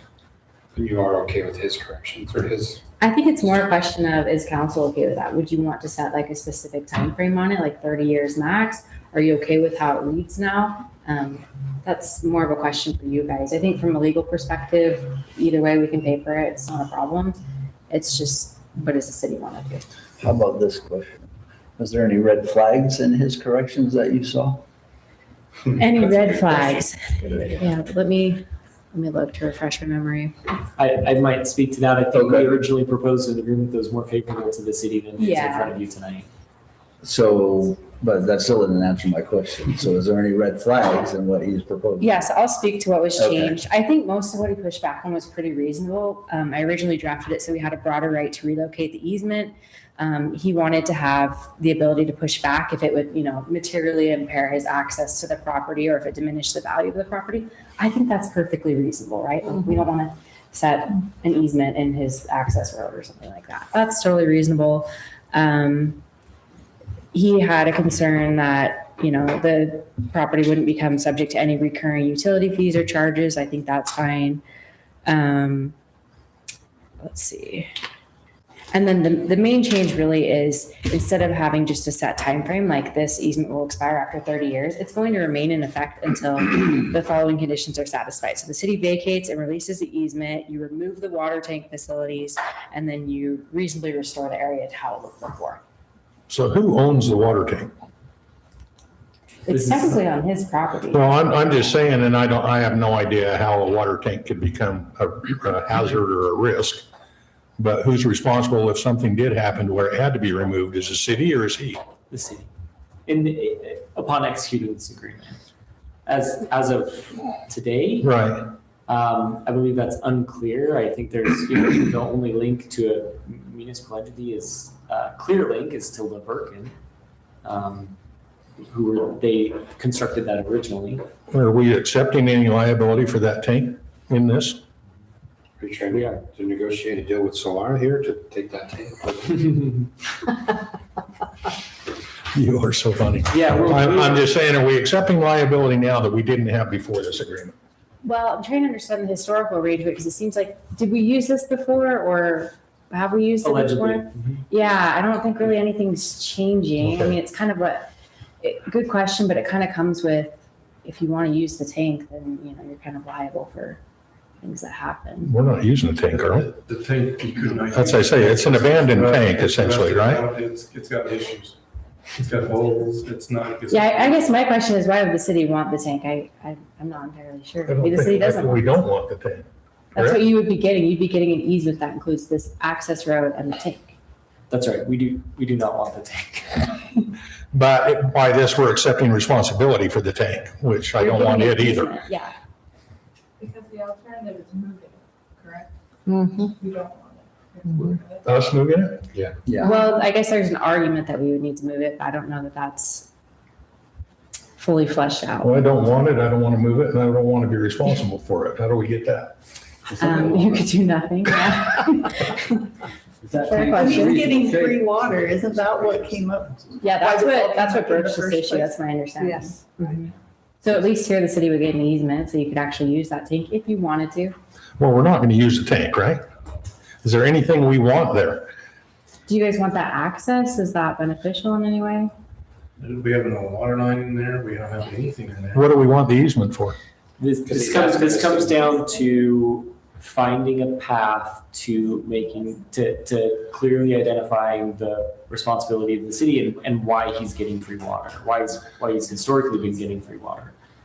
And So some of the historical thing is that I believe he paid for the tank and the city ended up using it to create head pressure to get to Westfield tank, correct?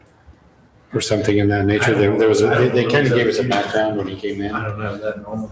And for the use of the tank for that period of time, the city gave him that irrigation connection, or allowed him to use the irrigation connection. And this is all the same handshakes kind of stuff, or is there actually There is documentation? a documentation that was, I believe was dated 1973. 63. 63. It was That was the other one. that had some, it wasn't really very clear.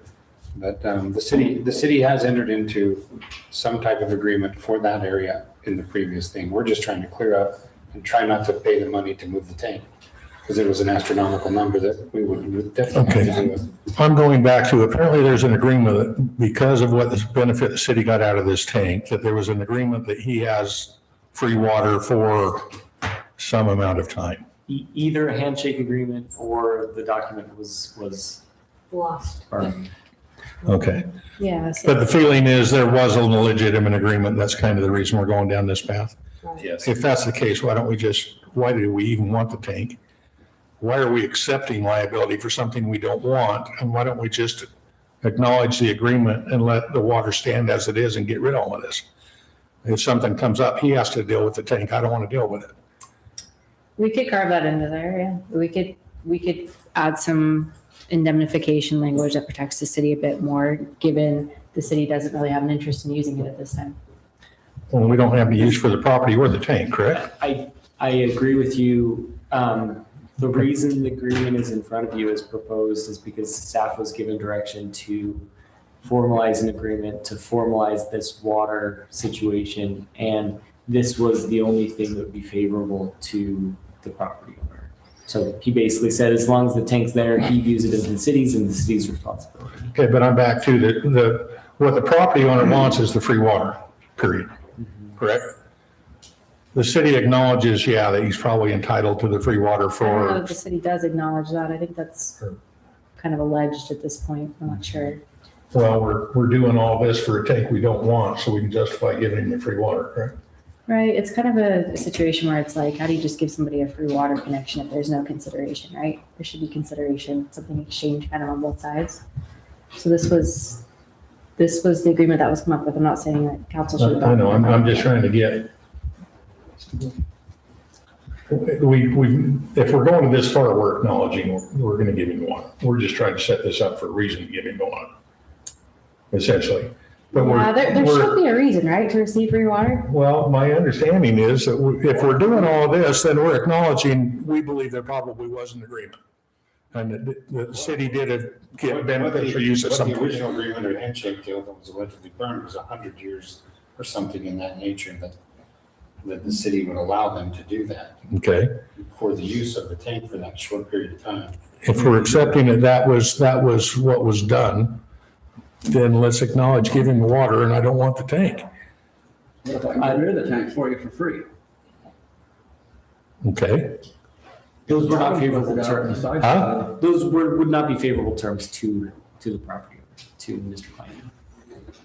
make him responsible for the tank? What you're suggesting is kind of free water with no other consideration, and not acknowledge ownership of the tank. That was not favorable to him. He wants the city to acknowledge responsibility for the tank as part of this agreement. Okay, if the city got rid of the tank though, that would take care of the Yeah, yeah. situation. So what, Wayne, what are you proposing? What are you saying? Possibly can get rid of it for free. They go cut it up, take it out of there and go erect it somewhere else, put a new bottom in it. Is that a possibility, Ben, to remove it for free? I mean, from what I've been told, that I mean, that's it wouldn't be that's a worth it. No, medium to a long shot, but it's possible. I know of a fellow that might want that. Because that's what he does. He builds tanks out of that. So, liability of that tank, and then nobody's crawling up on top of it and you can't get inside of it, so. Could become a landmark, I guess. Paint it. But the guy deserves the water. It's a new movie section corner. It's a movie section corner now. Yeah. Well, I voiced my opinion, I'm not a voting member, so I'll go with whatever the council says. Yeah, I mean, we heard this back on February 12th. Yeah. Right. So that council is the one. February 18th. The council is the one that advised us Yeah. to go write the letter and do this Right. interaction. And now we're like pulling Yeah. back saying, no, don't do this. No, I'm just voicing my opinion. Yeah. Go for it. Well, no, I mean, you have a valid point, but I don't understand how we said in February, go do this. Now we're here saying, don't do it. I'm coming in February. I didn't know what the crap I was doing. I'm feeling a little better about what I know now. I think we need to honor the agreement with him. I do too. And yeah, you'll have the tank, because it's not his tank, he didn't put it there. And if we But can he let figure out you a use way that, All right. that to ground dispose of the is tank, in So- the meantime, we have the easement to do so. Okay, Yeah. let's do that and we'll figure out how to get rid of it at no cost. Yeah. All right. If the tank's gone, I have no argument with it. I just don't I want to like. be clear, if the tank's gone, you guys still have the easement. Yeah. So something's still been exchanged, so, Okay. I mean, the easement does exist, Yeah, so that makes it's up there, for all the years he did. until you vacate it. Can I get my backhoe to it? Yeah. Oh, I could have fun. They're signing a waiver release of the city. Yeah, when they did our highway patrol office, they put me in a backhoe, in the track hole and let me tear part of it down. I could do that. All right, that's up to, we're ready for the motion on it? May I make a motion to approve the agreement between Tokerville City and Mr. Kleiman as presented? Do I have a second? it. Huh? Go ahead, Wayne, you second it? Okay, we have a motion and a second. All those in favor? Aye. Aye. Any opposed? Okay, motion carries.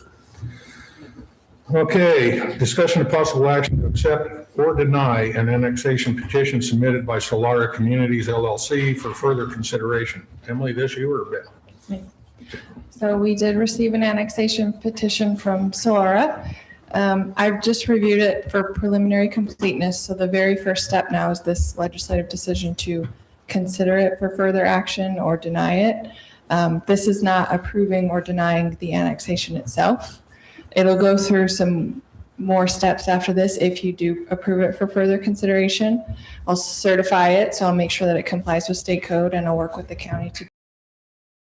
It goes through a protest period for any property owners, entities, and then you'll see it again for public hearing, and so will Planning Commission.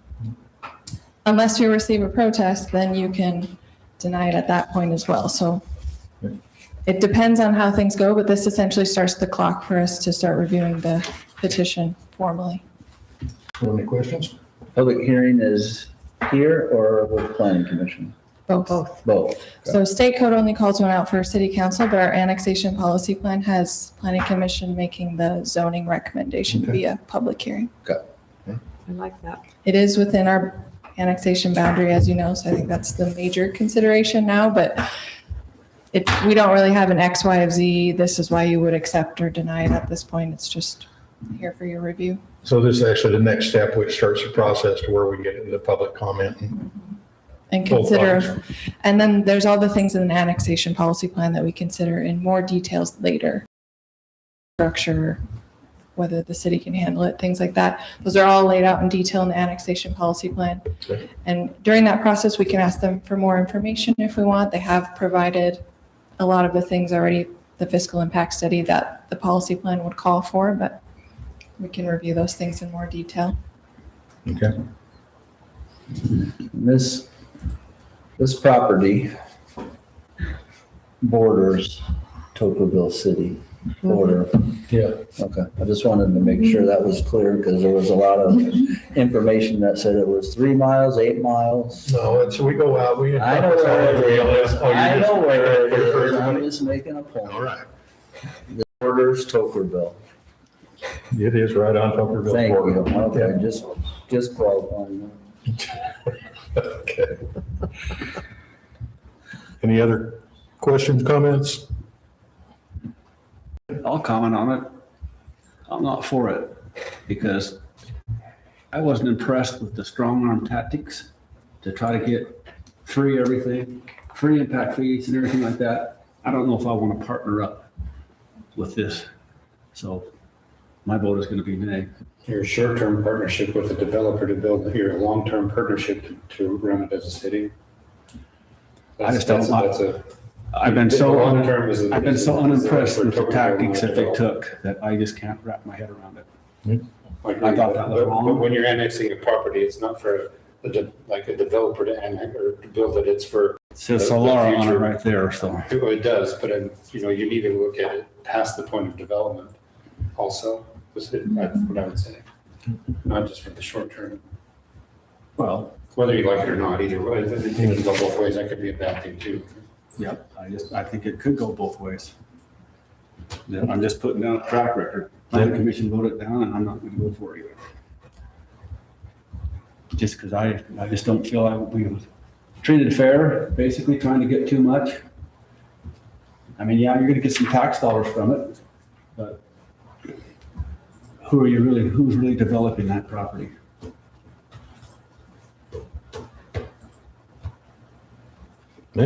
Any other questions or comments? Do we have a motion? It's gonna be a long night if we just sit here. I'll make a motion. Okay? What the heck we at anyway here? We're on the item 6. I'll make a motion that we deny the annex petition submitted by Solara Communities LLC for further consideration. We have a motion. Do we have a second? Well, we knew that wouldn't go anywhere. But Okay, do we have any other motions? Let's now see the big picture. You talking about you or the rest of us? Rest of you. Do we have any other motions? And that motion dies. So, okay, we had a motion, we had a second. No, We did not have a No, second. We didn't have a no second. Okay, then it just died. Yeah. Okay. Mayor, I make a motion to accept the annexation petition submitted by Solara Communities for further consideration. Do we have a second? I'll second it. All those in favor? Aye. Any opposed? How many opposed we get? One? I haven't heard one yet. Me? Nay. Okay. Motion carries.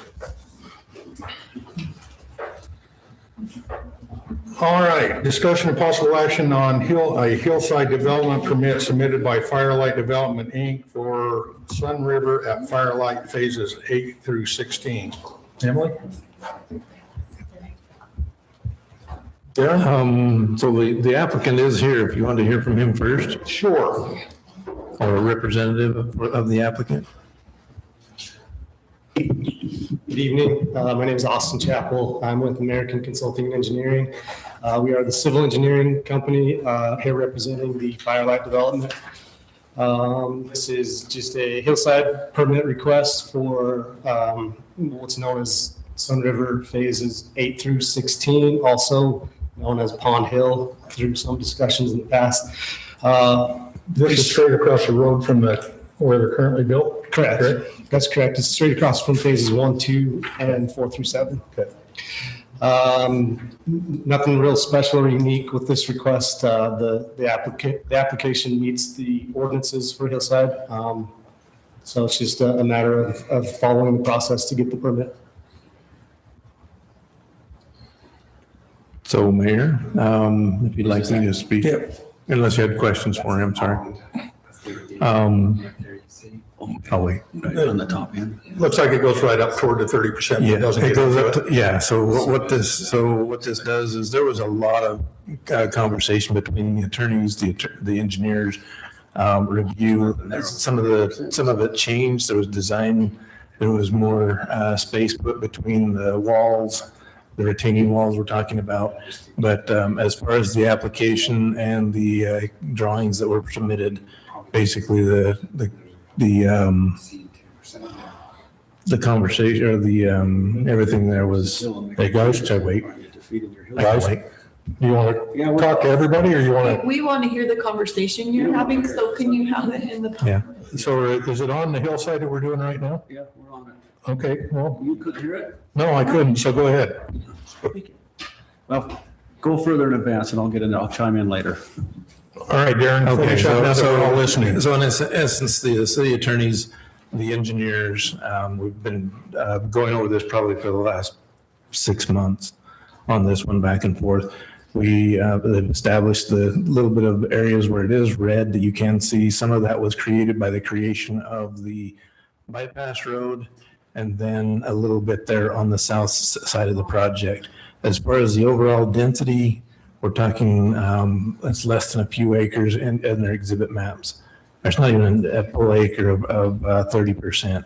So the recommendations from the city engineer and the attorneys was that this meets the application and the intent of the ordinance. So essentially from there, you guys have that. Planning Commission reviewed this. There was they approved it conditionally last week on that they continue to meet in the construction drawing phases the recommendations from the city engineer in his review letter, and that's in your packets. Is that the one that had maintaining of the walls and stuff? Yeah, so it's actually in the other one. The next agenda item is where they have that comment. We've asked them to put that in this one as well. And it talks about the strong walls. And essentially what that is we asked for further clarification on that. The attorneys did and received basically that between the 4-foot pads that we were talking about a CMU wall rather than a chain link fence or a wood fence. And they're not planning on putting those anywhere. I did put Planning Commission's recommendations at the bottom of your agenda item sheet. Correct. So what we were saying is that, currently there's some areas that are over 10% that need to be graded, but the final result is going to be less than 10% with the wall mitigation. Yeah. Yes. So the final result on this, Okay. they're going to disturb it, something that's over 10%.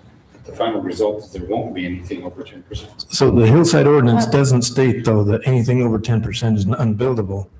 It states about the rules, the densities, the different things like that. And yes, there are, when we start getting into bigger areas of 30%, yes, they cannot touch that. Right. Just like in the Indigo, the previous hillside development permits that you guys have approved, that you're seeing being built right now. Right. Okay. What I have a hard time understanding is that if it exceeds 30% slope, it's not supposed to be touched. It's hillside. It does not exceed 30. It says right there, exceeding 30% slope in the red, but you're building on it. There's a small area that does. I think the Is it a engineer different color than determined it red? was like non-contiguous hillside, It's right? yeah. So it's there again, then non-contiguous, we're talking about a little tiny bit of 30%. And as soon as you get over that, it's about probably close to 10 feet of 30%. As you go up the hill, then you're back to down to 25% and 20% as you get towards the top of the hill. But what they have laid out on here, this is showing the 30% or the 20% or the 10% underneath. But by the time they're done, these are gone. This will stay, but these will all be down to less than 10% by the time they're done with their grading. Yeah, but that's like saying, I want a hillside permit for Tocqueville Hill. I'm gonna just take the whole thing down, less than 30%. Did you do that? No. If you remove a hill or a ridge that's 30% to get it away from the 30%. This is like a small rise that's in where they're going in, is that kind of it? That is Yeah. correct. So it's if you envision coming. That's caused by man, no, that's not a. I can't find the contours on that, but. Right. So Yeah. we're wiping out the 30% so you can build on it. just a small area. I think I know it's a the small area, intent but of it's the 30%. hillside is to protect a hillside. So if this entire or that entire hillside, we're protecting that hillside. This small area, the engineer didn't think met the definition of a hillside because it's non-contiguous, it's a small area. We've seen them in other planning areas where maybe it's a wash. It looks like it's 30%, but it's actually goes down, right? And so there's areas where he would determine if it was an entire hillside and the intent was to preserve it, or if it was just a small area like this that didn't meet that definition. So That we right changed there that though. is steeper than steep. I can't even count the gradations right next to the Tocqueville Parkway there. That's a man-made. Those are cuts from the parkway. That's what they did when they built the parkway. So then you go over here, Those are cuts. all of A that. little bit of this is man-made. And this is about the only portion that really meets the requirement. But the whole idea is that if you have 100 feet, that's 30%, but on all sides of it, it's 0 or 5. You've got to be able to take a little bit of a feature down to make it all usable, right? Well, but that feature's there for a reason. You're trying to maintain those features that are above 30%. But it's not a contiguous hillside. And this- It's not a. And this is where we talked about with the density, Wayne, is we talked about, because it does talk about the density that you're only in those areas. So we had them calculate exactly how many acres is in that 30% where they're actually going to be not disturbing or disturbing. And it's like, I can't remember, it might be on that sheet, but it's like less than an acre. It really, in the intent and it's like I say, non-contiguous of that. You're going up the hill, to save that, to leave that undone. Really, it's going to look worse than touching it. Deputy, I think you're good to go. Unless you're really entertaining yourself, you're good to go. I'm good, actually. Okay. So, but I guess what I'm getting at is from the definition, that small piece doesn't become In part of our in the hillside city attorney, ordinance. in the city attorneys, now in his review letters, he determined, and you guys have that in your packet. I could read. That it's not deemed contiguous and therefore it doesn't fall under the hillside. Well, it falls into the hillside, anything over 10% falls into, but they're mitigating it to where it is reasonably. Over the 30% is what they're saying. So it doesn't meet the contiguous of 30% or longer Okay. enough for a period of time to not be able to disturb it. But Okay. the reason we have a hillside permit here is because the ground is over All right, 10%. I'm with you. So if we had that whole, like Emily was saying, if that whole hillside over there were 30%, they wouldn't be able to touch it. But we're talking an area that's probably about 20 feet long as you're walking up the face of that hill that actually hits the 30%. And it's less than an acre of ground. Okay, you ready for my silly question now? If there was a wash, like Emily brought out, where the water had cut through, it's more than 30%, that would fall under the hillside? No, because you're talking about a wash. We're not talking about, we're trying to preserve the hillside is okay. not a wash. You've got 30% that are inverted. We're talking about a hillside, which is a hillside, not an inversion. Right. Right. What I meant is on a contour map like this, that may show as 30%. Okay, I'm with you now. All right. Right. So it you looks get- like total for this entire hill, there's 0.31 acres, that's over 30%, and that would include that cut that UDOT made for the parkway. Thank you. That's what I was trying to say, is there's so little, and that's what the city attorney or engineer was stating. He says it's so small, it's not. Yeah, this is something that's come out. This is a really Yeah. engineering heavy review. So essentially our review is usually limited to like, have we checked the boxes and then just any other kind of red flags that we see. And this was something we brought up. The hillside is so like, I call it like de minimis here, where it's only 0.3 of an acre out of, I don't know what the total acreage is. Yeah. So here it's the engineer's professional recommendation that, they can comply with our hillside ordinance. You could adopt a more restrictive hillside ordinance if you don't like how this is applied, but it's pretty restrictive. This so. is very restrictive compared to. It does bring up a question though. If we went in and cut a road and the land wasn't 30% before we went in and cut the road, we're telling them they can't do anything there because we cut the road and it's over 30% now? We have that all through town, everywhere down past Joy Creek and everywhere. Yeah, Joy Creek. So it wasn't 30%, but since we went in and cut the road, now it's, Well, now, like Joy Creek, Yeah. perfect example. Those slopes right there off the highway are greater than 30%, definitely. Look through the cut, the state just I went know, way yeah. more than a 30%, and that is a contiguous. So Yeah. but I'm thinking of the landowner that owned the land before they did the cut, that he used to be able to do something there that now because he went in and cut a road in, he can't do something with his own property. Right? I mean, that's got to be taken into consideration at some point. In this situation, probably not, but, Well, yeah, I'm just, but yeah, in case by case, all definitely. right. And we would definitely take that into consideration and talk about it. So from planning commission and from the engineering, what's the recommendations? So the planning commission voted to approve unanimously, as well as the recommendations of the engineering department is that basically what we've just been discussing.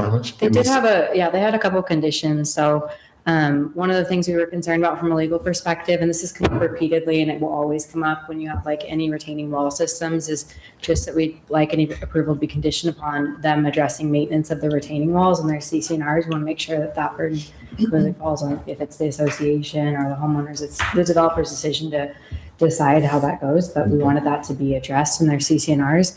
The second thing was that they followed the engineer's recommendations, which included the CMU walls on those lots that have the steep drop-offs in the back. Okay.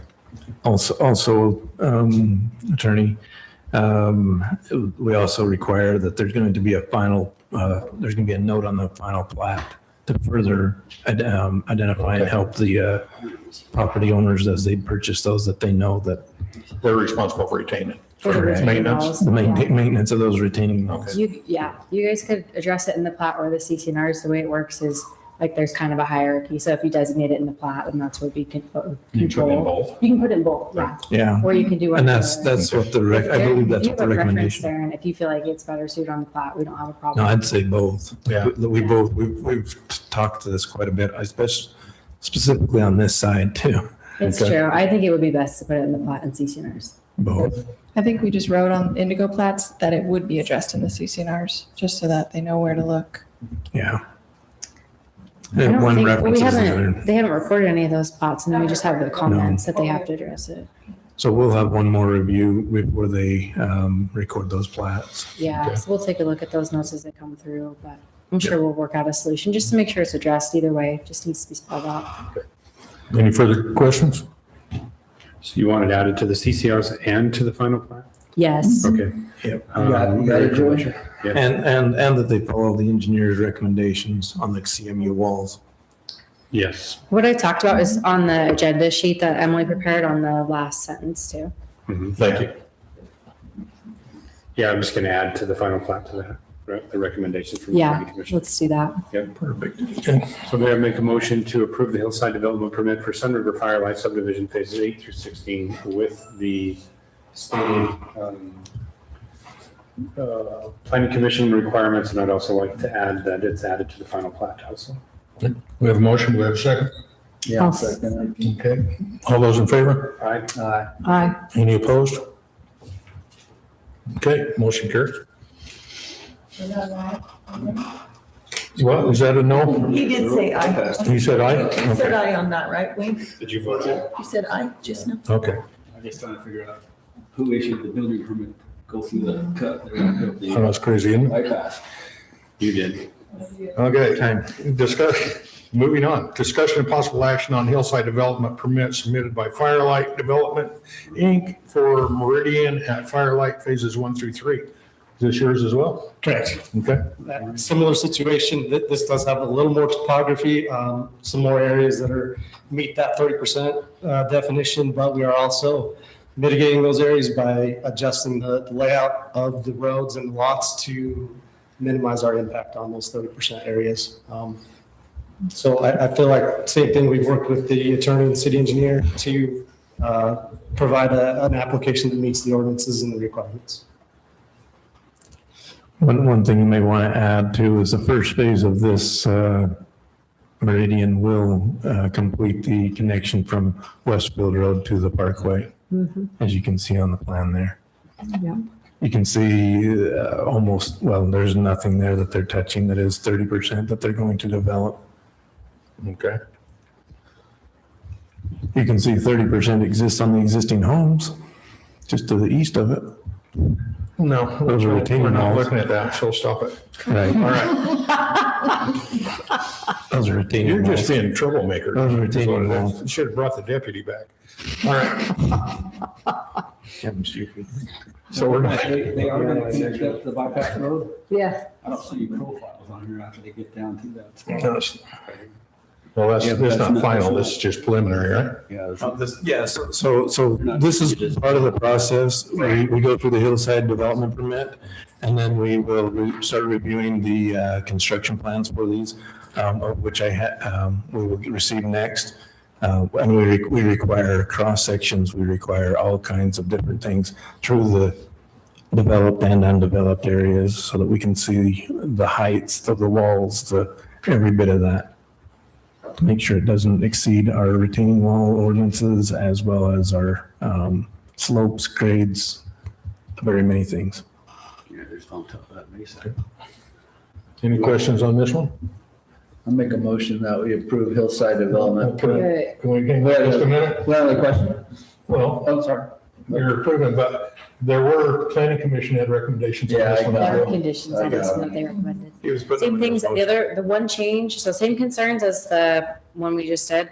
Only difference is they own phase 1, but they don't own phases 2 and 3. So we can approve the hillside development permit for phase 1, but we can only conditionally approve the hillside permit for phases 2 and 3 Right. because the approval is conditional upon them gaining title to the property. Planning commission also had another requirement on this one, correct? No. That they only The access same it as- from the bypass? They just asked that question. Oh, did they? I don't think it wasn't a condition. But they say yes. Okay, but we can require that?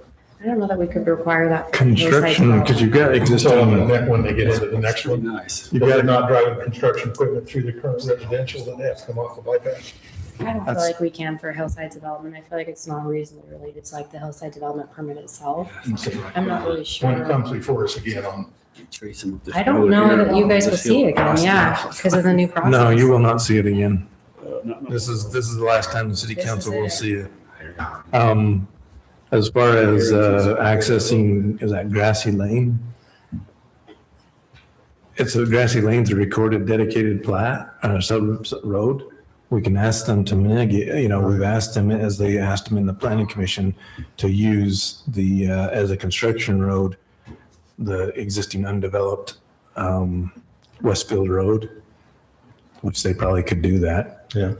Now, I believe, Stephen was here last week. Yeah, it's my understanding that they are not opposed to only accessing construction through the parkway, but Okay. not through the neighborhoods. All right. And that's, That would be I don't nice. think you could legally make them not, though. Yeah, I mean, yeah, I don't think you could. I could sure try, but You can have a discussion and. It's like having a public road and saying you can't use it. We had that discussion, they were building the bypass too, and they did it anyway. well, that's because I think they changed it so they could. The council did and the mayor did. And it's a telephone game. The truck driver is like 5 phone calls down from us having this conversation. All right. So that information is hard to disseminate Well, and accurately and enforce from the. I know. Every time I see a truck going through when school's in, I get bothered. So that's just mine. Because right along Westfield's where the school bus pickups are. So, Is that in the recommendation, the access? no, it says I can't. I just asked and we can't put it on this one. It's really not a condition we can impose. It's not related to the hillside development. If they've checked the boxes, this isn't like a legislative decision. If they've checked the boxes, we can really only impose conditions that are like clearly reasonably related. We can't really go outside the box on this one. There's a lot more constraint with something like this. It's more of an administrative action. He has a good partner, which I've heard everybody say numerous times. I think we can express our concern about it. Is the sound about all we can do? You could also just, tell staff to try to work with them as much as possible to achieve that. But at the end of the day, I mean, we can only do what we're, able to do. I'll tell you this right now, as the contractors on the Westfield Park, they wished that they could have used it more because the Westfield Road, not the downtown. They did use it. They did use it, I know, but they because that was so much more convenient and so much easier. I would tend to believe that that's going to be, and we will work with them. They had a representative that actually worked for Firelight here at the planning commission that stated he thought, I can't remember what he stated, but he thought they would be able to use that, but there's no guarantee of that. You started building your schedule out yet on what part of it you're going to do first? They're going to begin working phase 1 first within the next, as soon as we can work through construction drawing approvals through with staff. So, but within the next couple months. How soon do we see Westfield Road being completed? That would be up to the contractor at this point. I'm not sure. I don't have their schedule available yet. Okay. Is that being included in the motion that they'll complete? No, Westfield Road? no. That was just a point you were making. Phase 1, the phase 1 that you're seeing right now and was approved with the planning commission includes the construction of Westfield Road. Right, I get that, but that's not part of our motion. It can't be. I keep trying, we can't. Yeah, no, that was just a question. Yeah, just a question. Not that was what was told to us when this whole thing started, when the That's whole phase project 1 was sold, and that was a big, this was the first phase that was supposed to be done. So when this project was sold to us at Main Street Park. So that's why we're a little in a hurry to get it done. Sure, understood. Yep. They're motivated to get going as fast as they can. All right. Okay, do I have a motion? Anyone? I'll make a motion. I move to approve the hillside development permit for Meridian at Firelight subdivision phases 1 through 3 with the conditions that the planning commission put on there. Yes. Well, yeah, that works. Okay. We have a motion. Do we have a second? Do you want to add the final plot to that also? Same thing? On the walls? Yeah, let's do that because I can't remember for sure if we Yeah, said the final notation on plans. the final plat for the walls being maintained in the CCRs. With the notation on the final plat that the walls being maintained by the CCNRs and the In the CCNRs and the final plat. final plat. Okay. And do we need to make it conditional on them owning phases 2 and 3? Right. So that was in planning That was part of the commission's conditions. So if you said with planning conditions, condition of that. Then it covers it. I'll second that. Okay, we have a motion and a second. All those in favor? Aye. Aye. Any opposed? Okay, motion carries. Discussion of possible action on Resolution 2026XX, a resolution to support Constitution Week as proposed by the National Society Daughters of the American Revolution, Color Country Chapter. Anybody want to talk to this one, or is it pretty self-explanatory? Pretty self-explanatory. We do it every year. They reached out and made sure we were doing it again. So here it is. It is the 17th through the 23rd of September. Do we do anything as a city? We not last year, but the year before, we rang the bell, I believe, at the same time. We did. As everybody else. We approve a resolution. Yeah. So we could look into that again. That was fun. There's no cost associated with it. We're just doing the resolution. 17th through the 23rd of August or September? September. September. Okay. That's what I assumed. Let's say we're late. Right. All right. Do we have a motion? Start one, Wayne, come on. Oh. It'll pass. All right. I'll make a motion to approve business item Nine. G9 to support Constitution Week. I second the motion. Okay, we have a motion and a second. Enough for that one. So essentially what Wayne said was he wants to approve the resolution 2026, a resolution to support Constitution Week as proposed to National Society of Daughters of the American Revolution Color Country Chapter. That's what you said, right? That's what it says. Okay, that's what I thought. Exactly. Say so moved. That's what I second. Okay, we have a motion and a second. All those in favor? Aye. Aye. Any opposed? Simple, so little is right. It's like my hair stands on my head. Okay, item H. Legally responsible. Work items, discussion on United States Postal Service location in Tokerville City. Ben? Yeah, so I had a conversation with some employees of the United States Postal Service. As you, as a council, probably are aware, a large portion of our city, or a portion of our city, is served out of PO boxes. There's no home delivery or community box delivery service. There has been due to a change in the nature of mail at that location, there's been an increase in demand. So smaller envelope size mail pieces, more larger packages. This demand has caused essentially they can't continue to function the way that it is, especially on the trajectory that it's at. We have been sort of quietly advised to assist in seeking a resolution to this problem, because if there's no resolution identified, then what happened in Virgin would likely happen in Tokerville, which is that the USPS would simply close the location here, and all services that were being provided here in Tokerville would be moved up to Laverton. So what we have been, let's see, where do we start? In that Virgin office was closed in 2018. And the amount of hours that elected officials and staff of Virgin have spent in order to get USPS, not even to reinvest, because this Virgin city, has been willing to bear all the cost of the facility. They were willing. They're going to build the building. They were going to put the building in. They were willing to do everything. And USPS has just basically told them no. So to be clear, if a Virgin resident gets a piece of mail, they pick it up in Laverton. Now, they have the advice that we were given is that we as a city can help keep our post office location off the radar of what would be regional headquarters in Las Vegas, because essentially out of Las Vegas is where they're making all the significant decisions as it relates to the closure of USPS locations. I don't know if anybody has seen this in the news, but the Postmaster General testified in front of Congress a couple times this year. It's a financial crisis, as you can imagine. The number of there's a lot to this, but essentially just know that USPS is in a financial crunch and they're looking for ways to save money.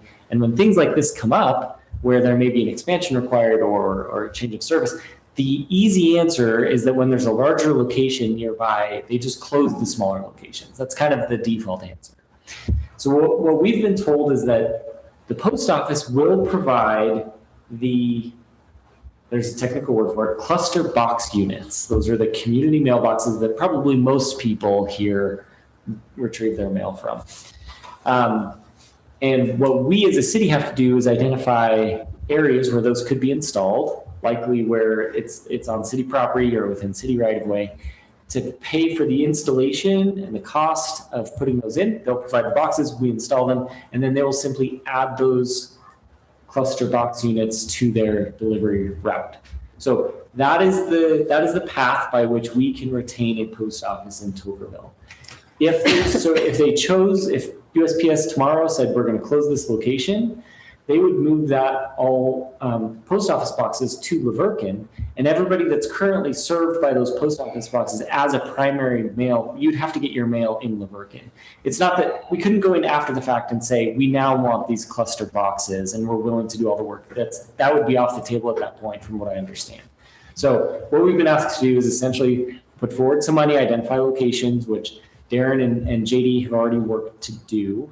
We're estimating a couple $1,000s plus labor to put in these boxes, to install these boxes. So they want us to provide the cost of the box? They want us to provide the cost of install and concrete and location. So that they give us the box. They provide the boxes, we put the pads in and install them. Yeah, and, they might be Crazy. Yeah, it's USPS policy that they agreed that it was crazy. The individuals that I've talked to. I am going to bring up this with the post office. It's a huge issue with all the mayors. Right now, with the ones being closed, the ones that have been closed, the ones that are being closed, and the unwillingness of the post office to work with them. Yeah. If we could get ahead of this, even if they did close it, we wouldn't have to have all the folks, and this mainly is the older part of town. If we could get the boxes in the older part of town, even if they closed it, they wouldn't have to go to Laverkin to get their mail. Yeah, I'm all for that, because Yeah. the more cluster boxes we can put at their cost, we just had to buy them. We do have to find $2,000 in our budget that we just cut out. We should have done it 20%. I'm saying, Easter. I'm saying we're always gonna have little things come up that we aren't expecting, so. No movie Friday night. But I am saying that with what the other mayors are going through right now, if we can get ahead of this, we should probably try and get ahead of it. So you're saying we can't save that post office going away? No, this is the path to saving it. So what it does is it reduces demand, takes the pressure off. They can then operate. So everyone that's served, there's 185 homes that are served out of this location, and they don't generate revenue because they're not paying for the PO box, because you're entitled to mail delivery service. We install these locations, which relieves the pressure. It increases the route, but that's kind of not up for consideration. It relieves the pressure of operating this And it location, gives them more space for their packages, which is a big issue to us. especially for those paid PO boxes. Right. Yeah. So they're gonna keep this one open, but It'll the person keep won't have to the, work so hard and he could store boxes there. Yep. We tried to do this 23 years ago. They actually did this. You remember? Yeah. Because We saved it. when we lived out in Westfield Road and up on the Heights, they did it, because we had the same thing that you Those guys did. Laverkin, our address is off the trees, the Laverkin. It's- Post office boxes, that's a giant It's- nightmare. My recommendation is if we can a small move investment. forward with this, we run with Need it. to Small make it investment to happen. retain a level of service. Some community members, it may not be received well. Some may prefer this location to the cluster box units, but I Can we think, voluntarily pay for our PO box? in the Yes. meantime? Okay. once we transition to the cluster boxes, then you could still pay for a PO box, but that would be paid at that point. But this is one where you may have a few that are upset, but in the best interest of many, It's probably the way to go. Depends on where you put the cluster boxes too. So Some of them- And we have full discretion there, so we've got a few options, and we could put it in front of you. We could do an open town hall if we wanted to, and get community feedback about where. Well, we could put it out to all the affected parties and have them come in and look at where we propose them. right in your driveway, Wayne. Yeah, it's just, they put those right there and people park there, 3 or 4 cars and you can't get in. I've seen some of that. We need strategic locations. Well, We even thought about putting them all at the Pocket Park over by Center Street, where there's already about, you could pile them all there, kind of create it more of but then it's not central to people's homes. It's nicer if it's dispersed, because then you can just walk from your all house. right. First, we have to make the, Yeah. okay, right now, we don't have to I would decide. pick that over not having a post office. Right now, we don't have to make the decision on where we're gonna put them. We do have to give direction to staff. And Direction is proceed forward. Yeah. Probably be mine. so, Yeah. Run. We gotta be, Tocqueville's gotta be getting the mail in Tocqueville. so what direction do you need, Ben? And I think the direction's clear. Okay. We'll move forward with that. Identify box locations. Oh, we have I just have a question. Is there a Wait, you gotta get up to the mic then. Come on, Manny, you know the process. How many people did you tell had to go to the mic? About 1643 South Rimview. Is there a timeline for this? Nobody's willing to go on record and say what the timeline is. But off the record was said, here I am on the record saying what was said off the record. Is it easy to say sooner is better than later? They said our post office location would not survive another holiday season, Would not survive another. holiday season. So So like right now. Means December is holiday, November, December is holiday season. So we're sooner is better than later. Yes. Yes. yeah. We're all trying to keep the post office is what we're trying to do. That's, So I heard that the council will provide direction to staff to do, to see what we need to do, what the cost would be, propose the locations for where the pads would need to be, and continue to work with the post office. so this could be potentially on the agenda, on city council's agenda for We'd next have month. to approve the expenditure for it, I'm sure, and approve the locations. But it could be as soon as next month. I would hope so. Okay, thank you.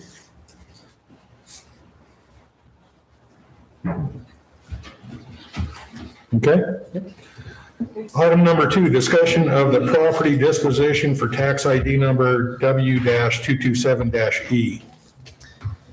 So this was, the process for disposal of this parcel was discussed in the prior council meeting. There's just been a few additional pieces of information that we can discuss in open meeting with the council and the public. As part of that process, I had never visited the site, the property itself. I don't know if any of you went up there. It's at the base of Shinobi Kaibi. On the map, it looks like, it's a 4.5 acre parcel that I initially thought could be used for sort of some value.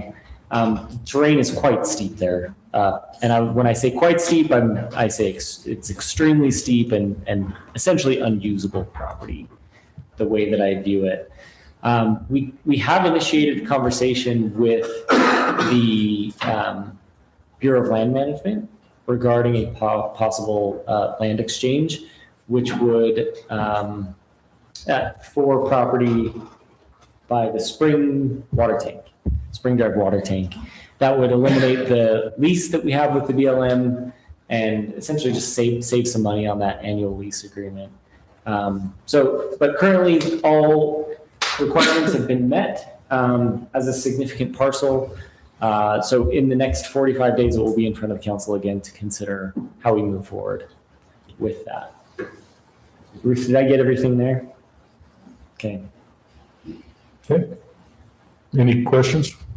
So we're selling it, giving it away, or trading it? That's the discretion of the council. We've initiated the process to do one of those things. Okay. Or retaining it as another So we option. own that property right now? We own the property, yes.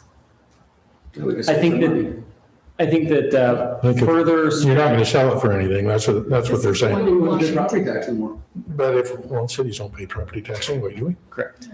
So anyway, I think if we could swap it with the BLM to where we're not paying a lease fee would be the ideal, but. All right. Okay. And we do need to move into a closed session, so I need a motion.